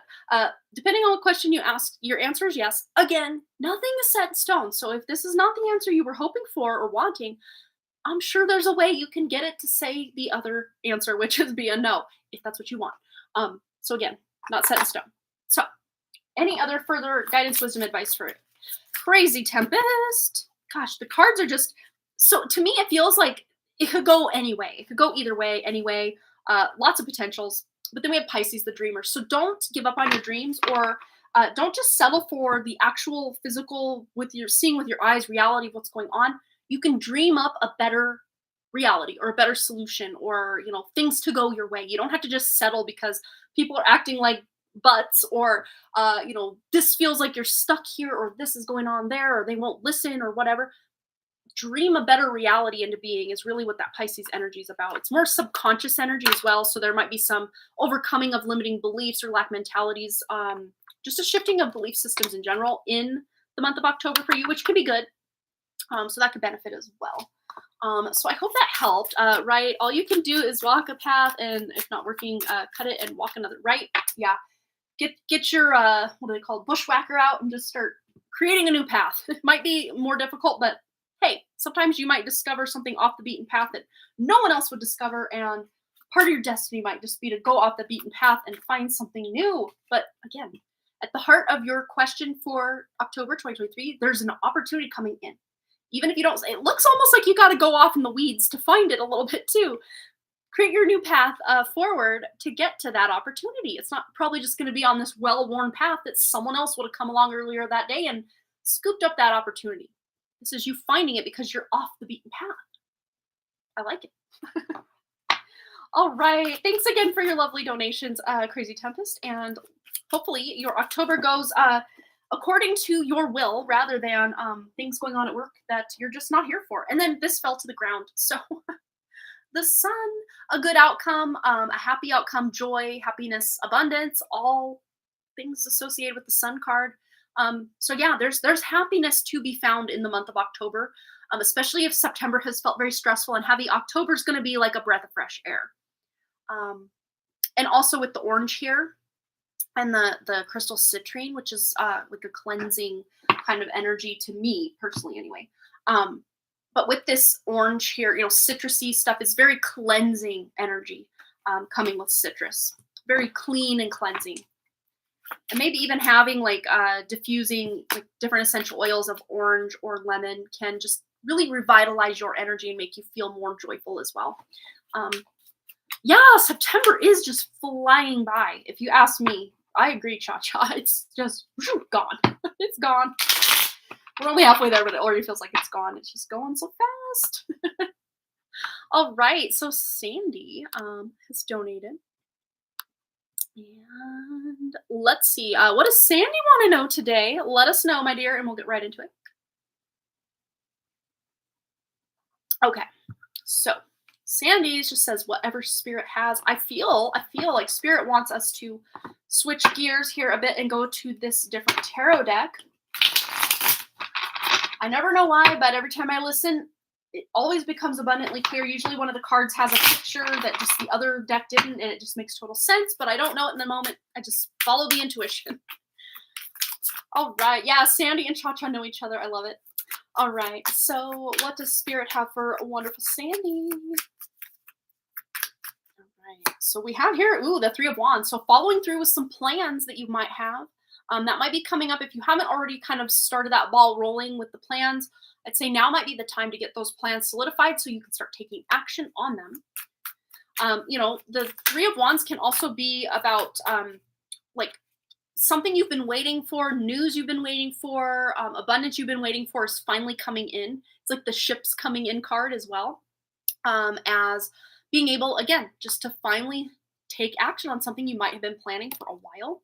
And I am seeing the full moon there, and tomorrow, I do believe, is the new moon. So 2 weeks from tomorrow, it might be between now and 2 weeks from tomorrow, that you're finally able to start taking action on some plan that you might have now, or in the very next few days, you're getting a plan, and then you're going to be able to follow through on that plan by the time of the next full moon, about 2 weeks from now. So end of the month. All right, what else does Sandy need to know? Ooh, we have the King of Swords, and it came out in reverse. I'm not shuffling in reverse, but Queen of Wands is on the bottom of the deck, so we're going to take her as well. So it almost feels like a balancing out of the masculine and feminine, because we got one upside down, one right side up. So when the King of Swords is in reverse, this really does feel like you don't have a voice, or you can't speak your truth, or you're not feeling like you're in that power position in your own life, or more authoritative position in your own life. But because she's on the bottom of the deck, and actually, I always call the bottom of the deck like the underlying energy, the true energy that's already there, already exists. You just got to tune in, tap into it. This is Miss Sovereignty herself. This is about being able to have the motivation, the drive, the desire to move forward with something that might at times feel like, well, I don't know how to say it, or I don't know the right thing to do or say to move forward. And usually this is more thought, or like speaking or communicating in some way, either through thoughts or like your voice or something you're creating. But this is more spirit or even action oriented energy to be able to move forward. So to me, it feels like something you're not sure how to say, or if there's possibly a difficult like conversation you might have to have with someone, or maybe it is an exciting conversation, but you're just not sure how to word, like, I don't know, a social media post or something. It could be as simple as that. Is just finding the right words. But the best way for you, Sandy, to find the words to say what you want to say is to just tune into who you are on that deeper, more spirit level, to be able to get the spirit, get the balls to be able to say what you want to say. I'm usually not that crude on here, but I had to say it. So you're finding your sea legs with your courage, maybe possibly with being able to speak something into being. But I can't ignore the fact you've got 2 wands here, which is about action. It's about passion. It's about motivation and drive, and being able to move forward with something that may have felt stuck or stagnant. Maybe even literally telling the universe, hey, quit effing around. I'm ready to move forward. I mean, it could be as simple as turning that frown upside down in that regard. Let's see. Oh, I'm drawn over here. So what do we got going on? What else does Sandy need to know? What else does Sandy need to know? All right. Ooh, we have, I affirm that all life is sacred. So this is really like taking other people's ideas or opinions into consideration, but again, not at the detriment of your own forward progression and happiness. So it's almost like you're hearing all sides of a situation, or you're maybe analyzing, like if this is like a business related thing, you're kind of analyzing how other people have set up their businesses and how they show up online or on social media, or this or that, or even how like other people show up in relationships or connections with other people, like in your regular day-to-day life, and maybe appreciating or acknowledging, okay, they show up this way, they show up that way, but also taking what you can learn from other people, but kind of putting your own shine, your own spin on something. So it's like, yeah, status quo, this is kind of how most people do things, but like I'm putting my own spin on it. So taking an old, tired, maybe even possibly boring idea and putting your own spin on it. Specifically with your creative or more like physical, like creating something with your hands kind of energy. Anything else Sandy needs to know? Ooh, I am forgiving. So that could even be if there is someone you need to have a conversation with, even if they're in the wrong, or even if you're in the wrong, it doesn't really matter. It's about forgiving either yourself or others, whatever it is. And, forgiving them, it can be hard. It can be hard. Forgiving ourselves can be hard. Forgiving others can be hard. And it's not just a matter of saying, okay, I forgive you, I'm moving on, and then just trying to push it all down and forget about it. No. I'd say forgiveness can be very difficult for most people to do, like to legitimately be able to forgive somebody. but it almost just releases us from the pain, the toxicity, the whatever. Even if you're not literally calling someone up or texting out a text or an email, but just, kind of in your own like mind's eye, or getting into a meditative state and having a conversation with someone who has ghosted you, or you've ghosted them, or maybe they've passed on, or there's a difficult conversation that never got to take place, that's kind of been on your mind lately, or maybe in the near future will be on your mind.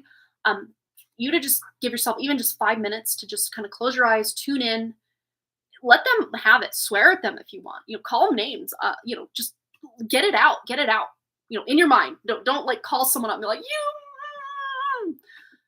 I wouldn't advise that, but like, if this, especially if this is someone you don't have access to because of, blocking or ghosting, or they literally have passed on, this does feel very father energy to me. And it doesn't mean that, your father was a bad person or anything, but there might have just been a conversation you didn't get to have, or that you wanted to be able to have and you didn't. And, and if it's not father, it's like father energy or authority energy. Again, because we kind of started the reading with this, like, feeling this, like, almost false sense of I don't have the authority, or something or someone else has power over me that they shouldn't. But again, it feels to me more of an illusion than an actual fact. And this could be like years and years ago. But it's something that maybe has been coming out in your dream state, or like just you think about it. Yeah, it's very masculine energy. So if it is a brother and that makes sense to you, then I would use your intuition, Sandy. I got chills now too. So I think that's good confirmation it is brother energy.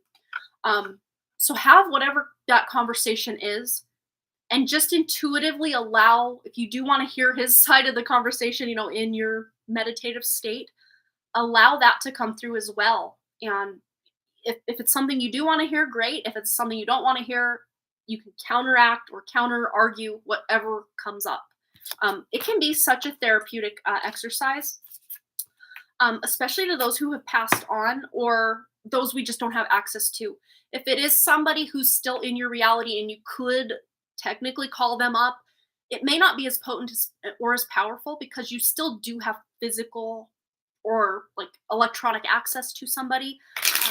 But I find, at least for me personally, it's more powerful and potent when I just have no, like, either I've lost contact with them, like they're somewhere out in the world and I don't know how to contact them, or they passed on. I find it more powerful to be able to have those conversations in like a more meditative state. And there have even been people that I've had, like, closing out of friendships, or even family members that, we just kind of went our separate ways and, become estranged. And then it's weird, because I'll have this, like, I don't know how to contact you. I mean, I probably could dig online and find it, but I don't really feel the need to. Then I'll like go within, have that conversation, and then somehow they find me and they will communicate to me. Be them passed on, or be them, still out in the world, but you're not sure how to contact them. Not find you like in this creepy way, but like they will reach out and apologize. Like it's been weird. You just never know how. Oh, what happened? Did I miss something? I just see brother. So something Sandy said, everyone else is responding to it, but I don't know what happened. Yeah, it just says brother, and then Ethan said, oh my God, but I don't know what he said that to. Oh my gosh, I'm missing literally part of this. It's not letting me see it. I'm going to take a screenshot of what I can see, and you guys will have to let me know. Am I missing something? Oh, maybe that's why it blocked it. But it's weird that they'd block it from me, the like more moderator person than you guys. Weird. Yeah, I did not see that at all. Yeah, this is what I'm seeing on my screen. So it just it didn't even give me a thing like, hey, do you want to approve this comment? It'll see show or deny to approve a comment if it has like a swear word or a something. Oh, Sandy, I'm so sorry. Yeah, and that's something that can stick with you. Even if you from that year on never heard from this brother again or whatever, that's something that just it just haunts you almost, right? But let's just see, Sandy, anything else she needs to know about, again, forgiving him, if that's something you choose to do. I'm not saying you have to, not at all. But forgiving him, it doesn't mean you excuse or accept. I mean, I guess accepting is different than just excusing or allowing that happened, or almost like you gave, well, I forgave him, so I guess it's okay that he didn't know. Um, but look, wow, it's like bringing that more vulnerable feminine part of yourself that maybe got shut down as a result of that, or you felt it wasn't safe to, allow more of that feminine side of you to come forward. Because remember, the king, it came out this way. It almost like you had to at times overcompensate with more your masculine energy to show up and feel safe in the world than to allow your more feminine energy to show up. But again, you taking kind of, like that card said, I already put it away, but it said something like all people matter or all something matter, kind of. But this is, just because this happens and it's I would say a pretty, what's the word I'm looking for? More common than you think that this happens in families. It's way more common than you think. But that doesn't make it okay. Just because it's common or whatever doesn't mean it's normal or that it should be okay or that it should be accepted. But you, Sandy, accepting yourself is what is the healing for you as a result of this. And even if you feel and know that there are many ways you've overcome and healed from this, it's like healing can happen like an onion. It's like in layers. It's like there's always something deeper.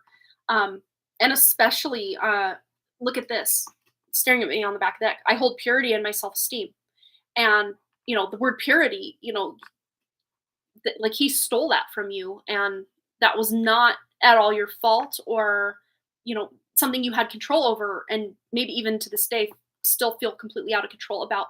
And it might have even affected, and most likely did, affect your self-esteem from there on out. Even if you have overcome and really grown or, just overcome or, what's the word, conquered what happened to you in the past. Wow. It could have even given you trust issues in your closest connections because, especially growing up, even if we're not emotionally close to a brother or a sister, we're physically close. We have no choice but to be under the same household roof, at least especially at age 11, like you were. But yeah, there's an element that you're healing from this assault that took place for you, that he did to you that was out of your control, that you are, kind of reclaiming some trust that you had lost for so many years in all sorts of different relationships. Oh, Sandy, big hugs to you. I know it was a very long time ago, but again, it can feel at times like it was yesterday. And yeah, I experienced something similar, not with my brother or sister, but like a different family member, when I was much younger. We're talking 2 and 3 years old. And I don't have any actual memories of it happening, but I have memories of the aftermath of it happening. So it's almost like I blocked out when it was actually happening. So again, it's common, but it's not okay and it's not normal.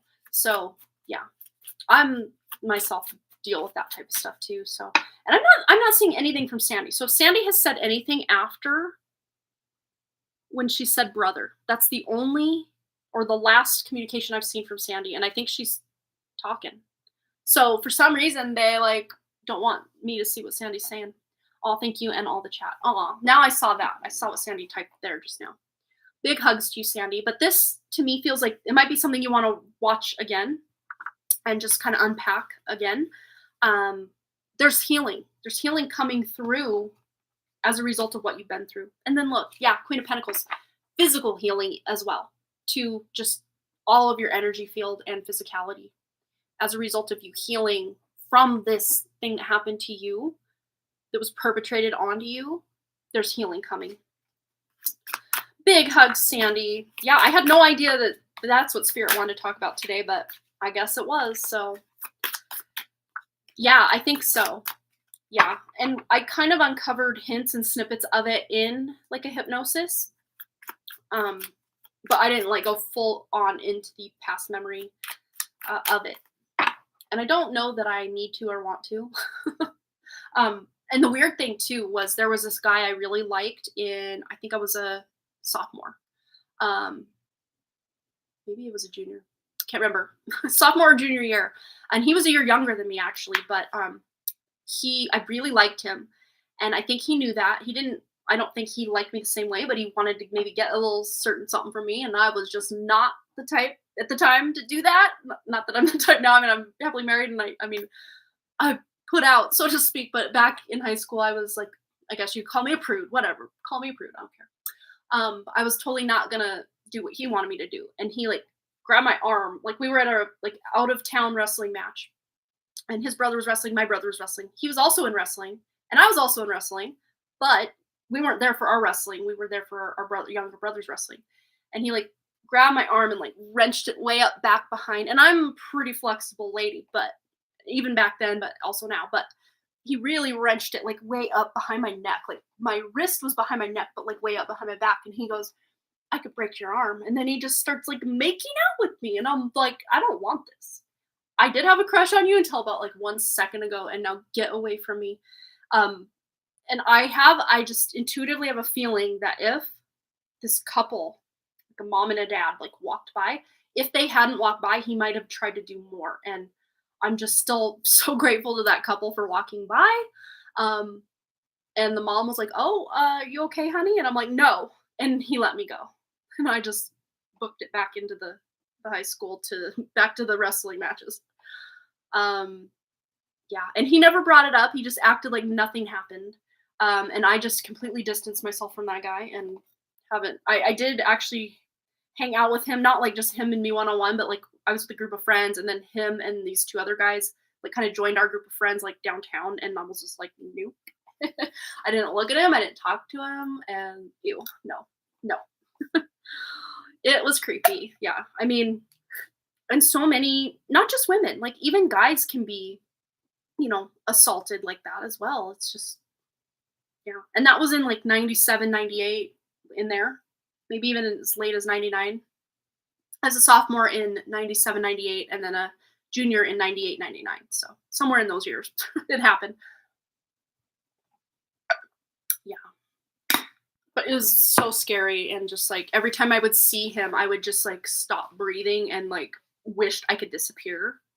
And he would just like run his eyes over me in such a like creepy way that was like he was like trying to consume me. Like I'm just standing there and he's trying to consume me.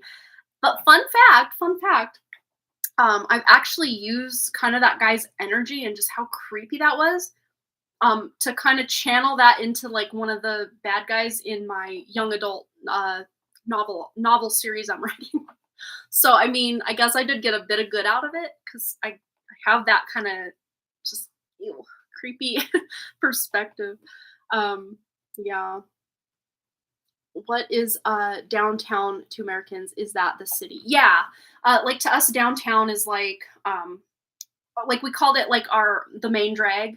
Like you just drive up and down the same road and you see your friends. Like I guess they don't do that anymore in the town, but when my mom was a kid and like a teenager growing up in that town, and then when I was a teenager growing up in that town, like we called it the gut, which I don't even know how that term came to be. I'm actually in this Facebook group, which again, I don't go to Facebook that often, but if I do go, I'm very intentional about where I go and what I ask and what I do on there. But I'm part of this group called Libby Montana something or other, history or memories or something. I don't, nostalgia. I can't remember what it's called, but people always talk about like, anyone remember back in 1967 when this and this and this, and then all these people start sharing their memories. It's really cool. I should probably go on there and ask, why is it called the gut? No one ever asked that when I was growing up, and it was called that when my mom was growing up. But yeah, it's just like the main like downtown area where like a lot of the businesses are in that small town. So yeah. Yeah. Oh no, she doesn't have sound. Or he, someone. Oh, you think you're on top of it when it comes up again. Well, I'm glad, Sandy. Big hugs to you. That is so not fun. And now we're off on a tangent. But hey, I like hanging out with you guys. Okay, so Sandy was the last donation I have. Let's do our giveaway. All right. let's go back to this deck because we used it most of the live stream. All right, so those of you that are new or just want a refresher on, there's really not rules, but here's the directions for how you can win the reading. I'm going to be shuffling this tarot deck, and either one of the cards is going to fly out, flop out, or I'm going to draw the card, and I'm going to hold it this way so you can't see what the card is.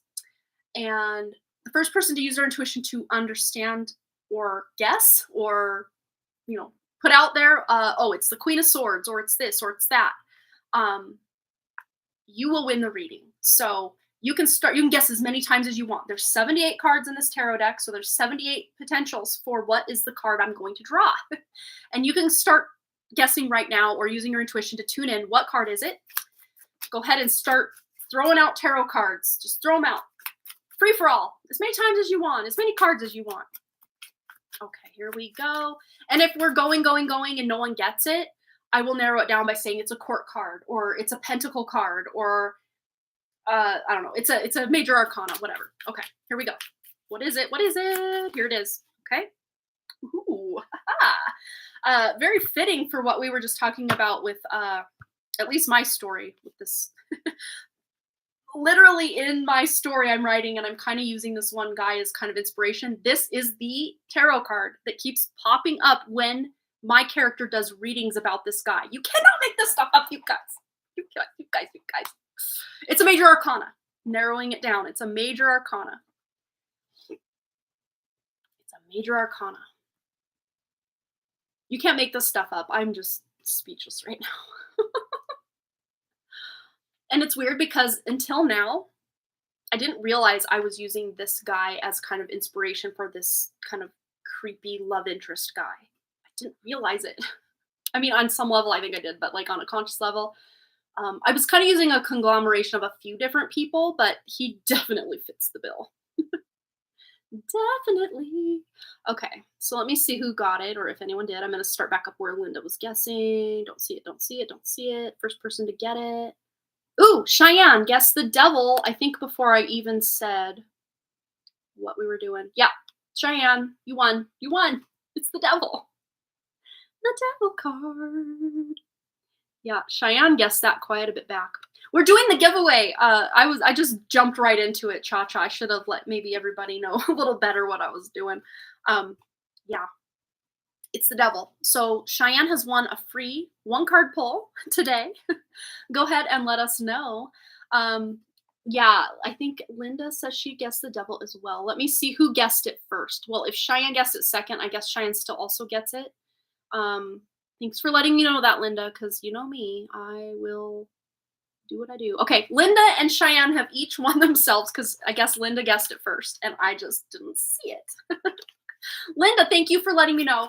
So you both have a free reading. So let's do Linda's first because she did guess it first, and then Cheyenne also. Oh, you literally asked Spirit out loud. Could I ask, please? Oh, I love that. Well, here's the funny thing. You technically didn't win because Linda did guess it first, but you still also won because I saw yours first. Yes, I'm totally sure. I'm the one that messed up, and maybe I messed up because you said I want the reading. Yes, let's see. For Linda, general reading for the rest of September is good. Okay. I'm laughing so much. I love it. I even had an idea before we started the live stream. I was down in my kitchen walking around and reading a book. Yes, that's what I do to get steps. I walk and I read in a circle in my kitchen. I'm sure if any neighbor looked into my window, they'd be like, what is that crazy lady doing?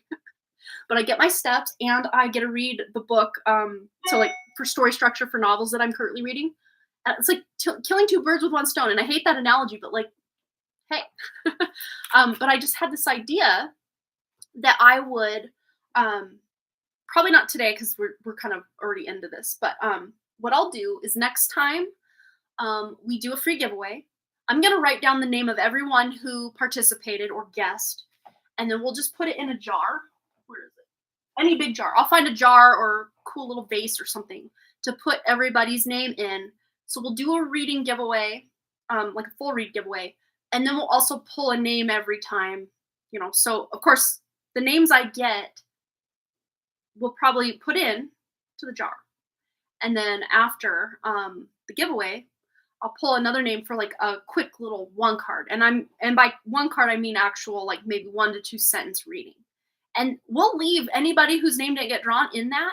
Every live stream will just keep adding, adding, adding. So if you're someone who comes here every week, you have a pretty good chance of winning basically a free one card pull like we do at the beginning, but like after the giveaway. Does that sound fun? I don't know. I just had that like a weird idea epiphany. And instead of throwing them all out every time, we'll just keep adding, adding, adding until we maybe get so much that we eventually then have to discard and start over. I don't know. It just sounds fun to me. So let's get into Linda's question. And then, of course, Cheyenne can also leave her question, and we'll get into it after Linda. So Linda wants to know what's going on for the rest of September for her. Ooh, we have the Lovers. So there's a big decision coming that's going to feel like a pretty big pivotal shift for you. Might have to do with your love life, but it doesn't always have to be. The Lovers can indicate that. Could indicate, husband energy or authoritative masculine energy. This could also, though, be your own masculine energy. And we got the like black background going on or the darker background going on in both these cards. So it's almost like a healing energy to things that maybe have been standing in your way or feeling like a hindrance to you. It's like you're taking care of business. The rest of this month, you're taking care of things that have felt like they've been standing in your way. So whether that's physical clutter, a relationship with someone, you just wish you could move forward with this person or cut them out or whatever it is. To me, it feels more like within the home. There's certain maybe like routines or organizational systems. And I know you had been decluttering, so this kind of feels like you're continuing to do that to make things flow better. Like the energy's going to be flowing better for you as a result of taking care of business. Making maybe some major decisions about, is this basket or this, I don't know, bucket of yarn or, coat that I've had since 1989. Are these enhancing my life or is this something I can get rid of? And just kind of asking those tough questions. Like, does this item that I'm holding in my hand paint a picture of who I look myself to be either right now or in the future? If the answer is no, you can let it go. All right. What else does Linda need to know? Either about this or just anything else in general for the rest of September. Ooh, look at this. Dun, dun, dun, the tower. But again, I'm not seeing this as a bad tower. This is like a self-detonated tower. You're facing things and letting go of what's no longer serving you so that what comes after the tower, what? For those in the back, the star. So your space, your home can function more in alignment with a life that you feel happy to live rather than just a conglomeration or like a pile of your past decisions. And, there might even be a letting go of resentment or wounds surrounding like father energy, brother energy, husband energy, those masculines that are kind of playing the major roles in your life. Because a lot of times when we like create space in our emotional environment, we then feel this pull to create space in our physical environment. And of course, vice versa. When you create physical space in your environment by decluttering, it then allows you to face those emotional kind of baggage and wounds to then clear that out as well. It really all does feel connected to me, but it feels to me like there's this element of like spiritual support or help with kind of the smoke, kind of almost feels like Tinkerbell energy kind of coming in and out of those windows there and kind of infusing the home. Again, doesn't mean you have to find a new home or your home is gonna, have a big downfall, nothing like that. But again, you are choosing to energetically shift the energy of your home, cleansing it, clearing it, decluttering it. And of course, you home facing some emotional wounds possibly from the past also clears the energy of the home. And yeah, saging your home after cleaning and all that. And reading is good motivation to continue to declutter. Yeah, because look, you're taking your power back. Miss Sovereignty herself on the back of the deck, Queen of Wands, feeling motivated, feeling inspired, feeling ready to take those steps, those actions. And this will also enhance your creativity. Making space to become more creative in your home is imperative. If we're just filled up with clutter, like I am right now in here, I can't create anything. Look at that. There's no creating going on. If anything, I walk by this room and I close the door and I keep on trucking. I create downstairs or in my bedroom. I haven't been able to come in here and create. I mean, obviously the readings are different because I'm not like creating them. They just come out as they come out. But again, That is my pick a card table right there. You see that? And then I'm decluttering the closet area, and I got all that to declutter as well. I'm in the process. We still have some stuff back here. I'm in the process, but I kind of like for a couple weeks haven't been in here in the process, so then it just feels like I'm stuck. But I'm not. I feel inspired now, actually, by even your reading and a bunch of others. Oh, you read "Unf Your Habitat" when I need to get my butt moving on. Oh, I haven't heard of that one. I'm gonna write that down. I'm gonna write that down because I could use a bit of help in that department. Not I feel pretty inspired though, and Linda's feeling inspired as well. So Linda, keep on trucking with that. Very strength energy as well, digging down deep to that inner strength with that lion energy as well. Even asking your spirit to come online full force to really help get you the motivation to move forward can help. Because if you're anything like me, sometimes when you start decluttering and pulling everything out, it almost then becomes too overwhelming. That's where I usually get. I don't have a problem starting, I have a problem finishing. And that might be your case too, Linda. And if you are, look, yes, taking on that major like authority role and just we amplified because we started with one lion, now we got three going on. Like you're really digging down deep into that like Leo energy within yourself to pull it out and act as that like fuel for your fire to keep that momentum going. You're going to be able to do it, Linda. Not to say that you're going to probably finish in September if you got a lot to do, but at the very least, you're continuing, you're making progress, you're moving forward, and then into October and however long you want to keep going, you're getting it done. So, yes, everybody cheer on Linda. Claps for Linda. Cheers for Linda. She's going to do it. She's doing it. Aw, still have boxes your moms need to go through. Yeah, and sometimes that can also be like a stopping point of, just being in the right emotional headspace or heart space to be able to objectively and also intuitively face, what do I keep? What do I let go of? It can be daunting. So decluttering the things that feel easier to you can help you gain that momentum when you have to face something that's more sentimental or meaningful to you, facing that box of your mom's or boxes. It looks like multiple boxes here. Yeah, you got this, Linda. Yeah, look at the cheerleading section going crazy. All right, Cheyenne, let's get your question as well. So, oh yeah, you need to read it again to book club. Oh my gosh, that's the thing. I kind of wanted to like some sort of motivational meeting or something. Like I don't know. I kind of was thinking of doing it on Patreon back in the day, but like I don't know. Patreon. I loved Patreon, but it's like I have so much like time wise that I have to invest in Patreon to keep it going. And at this point, well, the last I checked was only like 10 patrons. So I just kind of closed it down for now because I don't have quite the capacity to show up for them every single day like I used to. I used to just give it all and give too much maybe. But I'm trying to find boundaries within myself and my own time, my writing time specifically.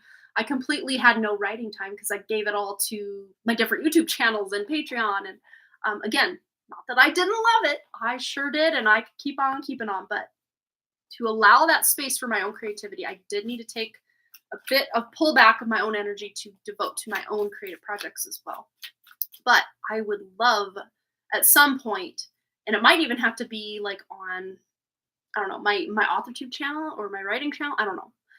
They're one and the same, if you're wondering. I don't have like one AuthorTube and one writing. No, they're the same channel. I just don't know what to call it. Vlogging channel, writing channel. I'm not an author yet. I don't have anything published yet. So I feel weird calling myself an AuthorTuber. WriterTube, I guess, sure. But yeah, I think it would be cool to have some sort of accountability group. Again, probably less than 10 people, maybe even closer to 5. I have kind of a one-on-one accountability thing going with a childhood friend of mine who was also on Patreon. But yeah, I think that would be cool. Just something we could all get together on Zoom like once a month or something. I don't know. I think it would be cool. Just to keep each other, not that we have to go too in depth of all our goals, wishes, desires. Oh yeah, me. Cute. Yes, Brandylin, I'll definitely keep you in mind for sure. But yeah, I mean, even if we had like 5 people, I would think hopefully like once a month meeting, like we could all just even spend 5 or 10 minutes each person kind of explaining what they want to work on and have accountability partners for. And maybe even at times we kind of don't know, read a book together to help ourselves stay motivated. I don't know, something. It's still in the kind of, this would be fun. Kind of like a mastermind kind of thing, but like low key, and no one has to pay for anything because we're all benefiting from it. You know what I mean? It's not like a pay thing. You don't have to pay to be there. You just show up and you're accountable. We keep each other accountable kind of thing. But yeah, I'll definitely keep you in mind, Brandy Lynn, if you want to do that. Yeah, I do. I know probably Jessa, the one I have like the one-on-one accountability with, would also probably want to be in part of that as well. So that makes 3 of us. I don't know, maybe a couple more. I don't know. Who knows? I think it'll be fun. Yeah, I wouldn't mind joining. Oh, Ethan's thinking about joining as well. Yeah. Yeah, and Linda loves the accountability aspect. Yeah, that's where I fall short, especially because, being an entrepreneur, I'm the only one, unless I have like a client meeting or whatever. Of course I show up for that. But, when it's, figuring out new thumbnails, like something I've been wanting to do for probably 2 months now is get some new thumbnails every time I go live, not just regurgitating the same old ones over and over. And especially now that I upload the thumbnail, YouTube just likes to pixelate it now. It doesn't even look good.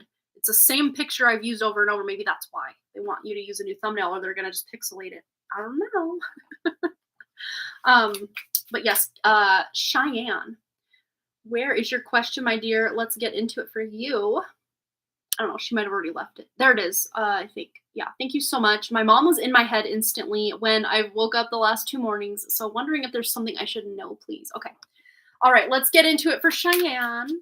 Yeah, I'm early today. Oh, you're home with COVID. Oh, no. I keep saying, don't try to make COVID a thing. Quit trying to make fetch a thing. I just want COVID to go the way of the dinosaur. Just bye. We'll see you later. Let's hope not. COVID. Well, I hope you're feeling better very soon, Kirsten. That's not fun. Yeah, we're early today. We're basically wrapping up. So if anyone else is looking to donate, now's the chance. We've been live 2 hours, 21 minutes, and 4 seconds. Ooh, Cheyenne.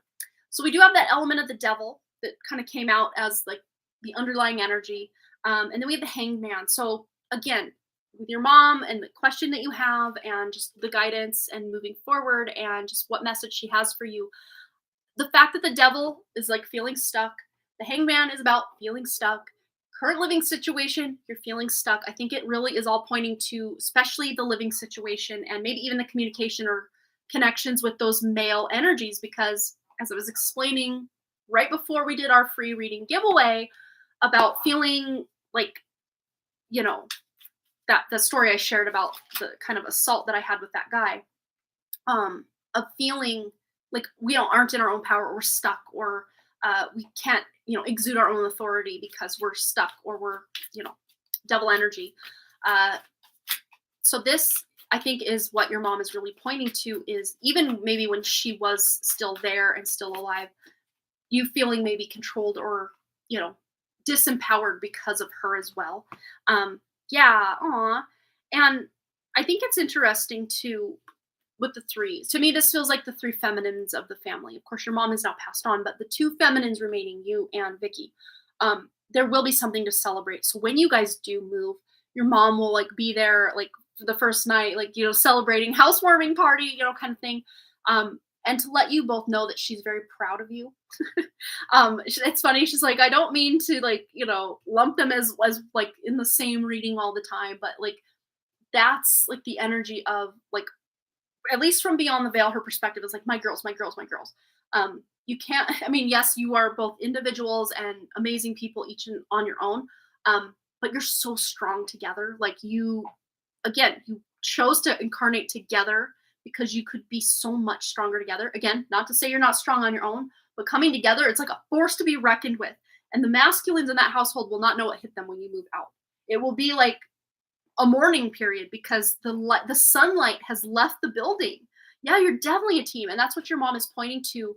The fact that you two are the sunlight. You are the lifeblood of that household. And when you do move out, it's going to be a sad day for those masculines. But again, that should not make you feel guilty or make you want to stay.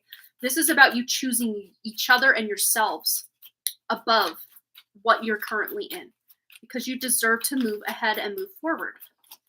What else does Cheyenne need to know? Any other messages from mom? Yeah, look, the death card. So this is about a major transition, like that grief period. It might even feel like a death, and then just the opposition or the back and forth of, how dare you move out? You didn't even tell us you were thinking of it. Well, of course you didn't, because if you told them you were going to move out, they would have tried to stop you. But again, your mom is acknowledging this patience you've had and this road that you've been on. And it's, again, it's not like you're starting here right now. Like you're down the path, ladies. Like, look, that almost to me feels like you both. That's a person standing there. And look how far you've come already. You might even feel at times like you're still like toward the start. Like you might even think on your own and maybe even out loud to each other, like, oh, we still have so far to go. But no, look, you're this far, you're not that far. And it kind of almost reminds me of the game Shoots and Ladders. I don't know if you guys know of that, where you're at in Ireland, or I've heard it called Snakes and Ladders. Basically, you roll the die or you spin the little thing and you land on the number, and then you go that many spaces, and sometimes you kind of get going up the board.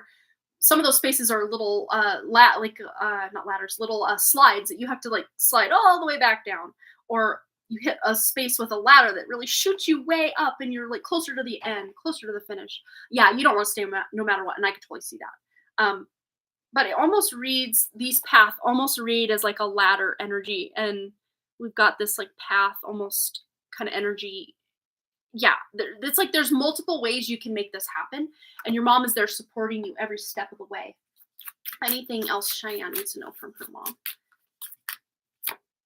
Yeah, that old karma, you are closing the cycle. Look at that. Yes, South Node energy. South Node is the comfort zone. Not to say where you're at is comfortable. I would say it's probably very uncomfortable still being there. But South Node is indicative of your childhood, where you come from, not where you're going. So this is letting you know that that old karma, that's passing away. That's what the death energy is here. That's what's passing away, is this comfort zone, this normal energy of this is the home, this has always been the home. Not anymore. There's coming a death of that home energy, not of the home itself, but you two living at that home full time. That is passing away, so you can go into that next phase of life, which is very powerful. Love it. Yeah. We do our rituals, and about my workday. Oh, during my workday, I listen to affirmations about a new home. Our room is very caged and small, so we know we have hit a breaking point. Yeah. Yep. Difference between the North and South Node. Okay, so the North Node is like the destiny. This is like where we're supposed to start aiming and going toward in this incarnation. The South Node is like past life, past gifts, talents. It can be very comfortable to be there because we've already established, we've already conquered those, whatever that house, wherever your South Node is in the house, whatever it's in, you've already been there, done that. And where your North Node is directly opposite, they're always opposite.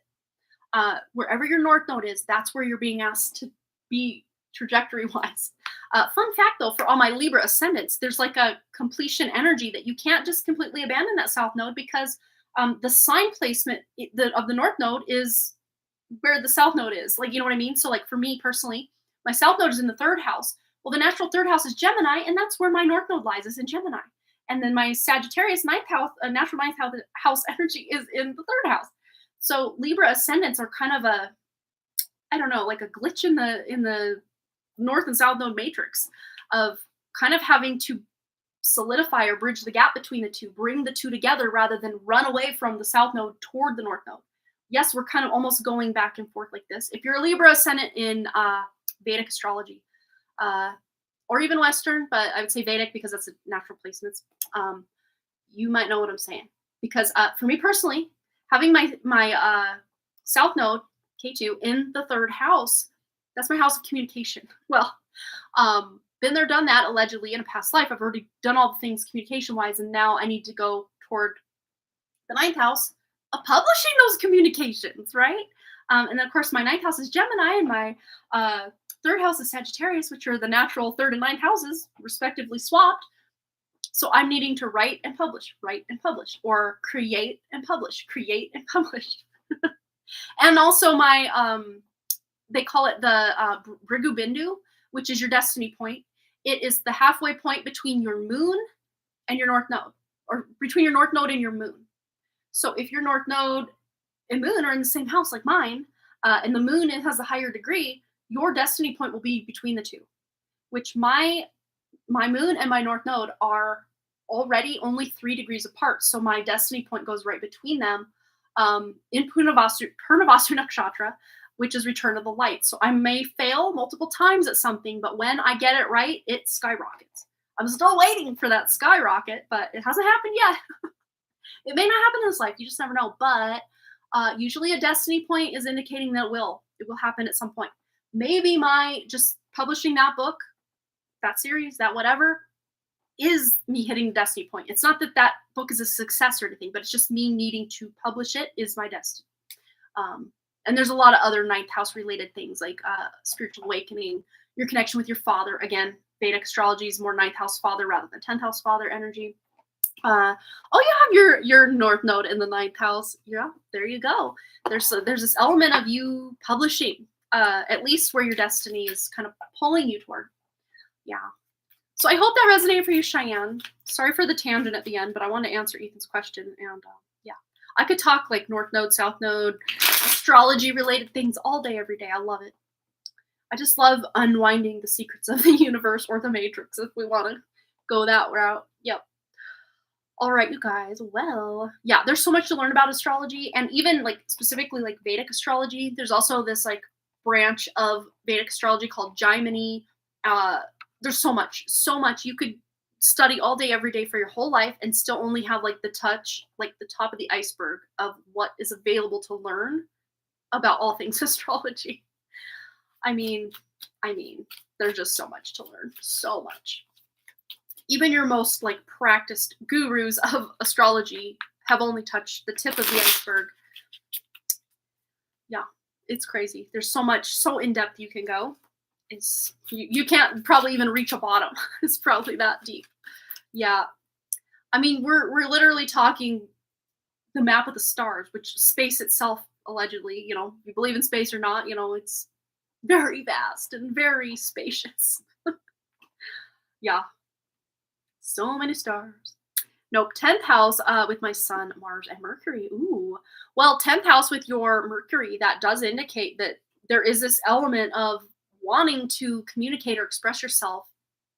And then the sun, that's where your soul shows up in your chart. Usually though, after kind of your later years or, you know, like midlife is more you really start to embody that sun or soul energy, and not soul S-O-L, but like S-O-U-L, like who your soul is, who your spirit is, beyond the veil. But Mars is like that drive, that indicator to keep on going. I love that. Yeah, wheeling and dealing. That's totally right. Totally accurate. Yeah. All right, you guys. Well, I'm going to go have some late lunch and then go pick my kiddos up, and then Wrigley's soccer practice after school, well, after dinner, during the normal time frame. Let me just double check we didn't have any other donations because I don't want to leave anyone hanging. And we do. Oh, good. I'm glad I checked. Kirsten wants to know something. Full reading. So let's get into Kirsten's question and then head out. So, yep. Thank you for letting me know. I did see it. Yes. Good thing I checked. Well, if I didn't check, I probably would have seen that she did remind me here. So, yay. Okay. Let's get into Kirsten's question about career. I'm completely lost on where to go or what to do. Okay. So I have this little handy dandy guy here. And then I had another one that to me felt very career-like that I set aside and I don't know where I put it. Again, I'm working with some major mess over here. So I don't know. I don't know where I put it. Let me just maybe do a quick little goose and gander. Take a gander at it and see if I can find what I'm looking for over here. I probably won't because knowing me. All right, I'm going to look though anyway, real quick. I don't think that's it. No. I'm not finding it. So, yeah, let's use this deck, and of course tarot can help us. Always help us here. So yeah, career, she's completely lost on where to go, what to do. Okay, so narrowing it down. In your highest good, this one fell to the ground. And we have here animals. Okay. So, you know, we have a child here as well. And I think I pulled this card for you before, Kirsten, as well. To me, animals and children, they're both wild, they're both crazy. No, just kidding. They to me just feel very innocent. I mean, animals, even something like this cheetah here, we could technically say that cheetah's innocent, even though it probably kills multiple times a day, because it doesn't know better, right? And children, a lot of times, they don't know better. They do the best they can with what they know. So there is this element of helping someone who's vulnerable. Again, that could be teaching, teaching the vulnerable youths of America, or could be, substance abuse counseling. And we have spiritual teachers. So, incorporating your use of different spiritual techniques or tactics or divination. I know you do tarot and stuff as well. So this isn't really narrowing it down. It's just saying you're very multi-talented, multifaceted with what you can or could do. But it says here, you heal with your classes, seminars, and sessions. So eventually you might be, teaching people by way of what you know on a more spiritual level. And then infinite abundance. So you are supported as you devote yourself to your divine life purpose. And these two also want to come out. Really, these three, because this one was sticking. Okay. I get it. So children and family, which again, the children are a theme here. I don't know that there's a lot of children. I'm sure there are some, but probably not a lot of children going the substance abuse counseling route or needing that service. A lot of children. Maybe their inner children can benefit from your substance abuse counseling help. But as far as, becoming a teacher, I think that really is going to be something that would really fill your cup up, create that infinite abundance or emotional abundance. And then, of course, physical reality, be able to pay your bills. And then creative expression. You do desire a job or prefer a job where you have some creative pull or can make your own creative decisions. It's not just by the book. You have to do this, then that, then this, then that, then this, and that. Maybe ABA therapist. Yeah, I mean, there's so many things you could do. Again, you're so talented, and there comes the issue. There comes the problem, because you could be great at any one of these things. Yeah. Leadership. Yep. Take charge and take charge of the situation. So just maybe even literally, like Cheyenne just said, she said, I literally just said out loud, just say to your own spirit, to the universe, show me the direction I'm meant to go in, and I will start walking in that direction. But I just want some clarity here. We also have the study card and energy healing, so in school. I mean, I think you are meant to study something, whether it is in a school environment as far as like going back to get a degree or something, or utilizing a degree you already have by way of a past degree or schooling you've taken. Something new that you're studying, maybe possibly energy healing. Again, maybe you're incorporating many different talents into one business where maybe you're offering this service, that service, and being able to accommodate lots of different things because you're unsure of where to settle, so that you kind of, again, we don't want to offer 10 different things out of the gate. This is about maybe really honing in on one or two things you can offer, really getting good at offering, wheeling and dealing in those capacities, and then expanding from there. But again, I really do see, as far as the things I know you're passionate about, teaching children, the elementary school education thing, and of course, eventually being able to have your own children, have your own family is a big part of your purpose. And of course, that is a full-time job for many parents out there. Raising your children the way that you want them raised, not just having them raised by, other people, is a full-time job. So yeah. And again, this may not happen overnight, but again, this is like the way you're going, the path that you are paving yourself leads to having your own family at some point. Thinking about sticking with teaching, I just don't want to live here where I am. Right. And, who's to say you couldn't work another job or a part-time job at least, or even doing your own services, maybe with that spiritual teacher card coming out, you're selling your tarot services or, offering different services to someone to supplement your income while you're going to school, to where you can move out. Maybe you are getting a roommate, so the rent isn't going to be as high as if you just had your own apartment or what have you. There are definitely ways you can kind of have your cake and eat it too. Your Anna's trying to clean out her deceased husband's room for me. See, something like that might be such a great option for you, um, where you can still maybe have ground rules as far as, her staying out of your business, maybe where your dad just doesn't have that barrier because he remembers you living there as a child and he still feels like he's your dad and can tell you when to come and go, who to hang out with, what to do. Whereas this aunt might have a more hands-off approach to you being there. And especially if you are paying rent for the room, that gives her even less say on what you do with your personal time and who you hang out with and what you do and when you come and go. But yeah, and even if her just doing this out of the kindness of her heart in exchange for you kind of helping out around the house or with chores and stuff, and then you being able to live your life, um, I'm sure that might be more comfortable for you than being in your childhood home with your parents, and just might give you this sense of freedom or sovereignty that you don't maybe have while you're living at home. So that might be a good thing you can do. Yeah, I would see this as a great opportunity. Again, this is an opportunity being presented. You don't have to take it. But again, I think this is a big yes. So this will be much more emotionally fulfilling so that you can, finish out that degree and kind of get that path paved and get going on something that really feels passionate for you, which is like teaching and children and all of that. And again, offering certain services on the side if that's what you want to do, just kind of part-time or very part-time, meaning maybe it's not a steady income, but it brings in some money here and there, could really help you feel good and not have to be under your dad's roof and have this sense of sovereignty that I think you're really craving, and maybe kind of denying the path of early, or elementary school education, because that means, oh, well, now I have to live at home if I'm doing this. Well, maybe you don't have to. Maybe you can have your cake and eat it too. You could go for the degree you want and not have to live at home. Yes, I do feel that it's a viable option for you.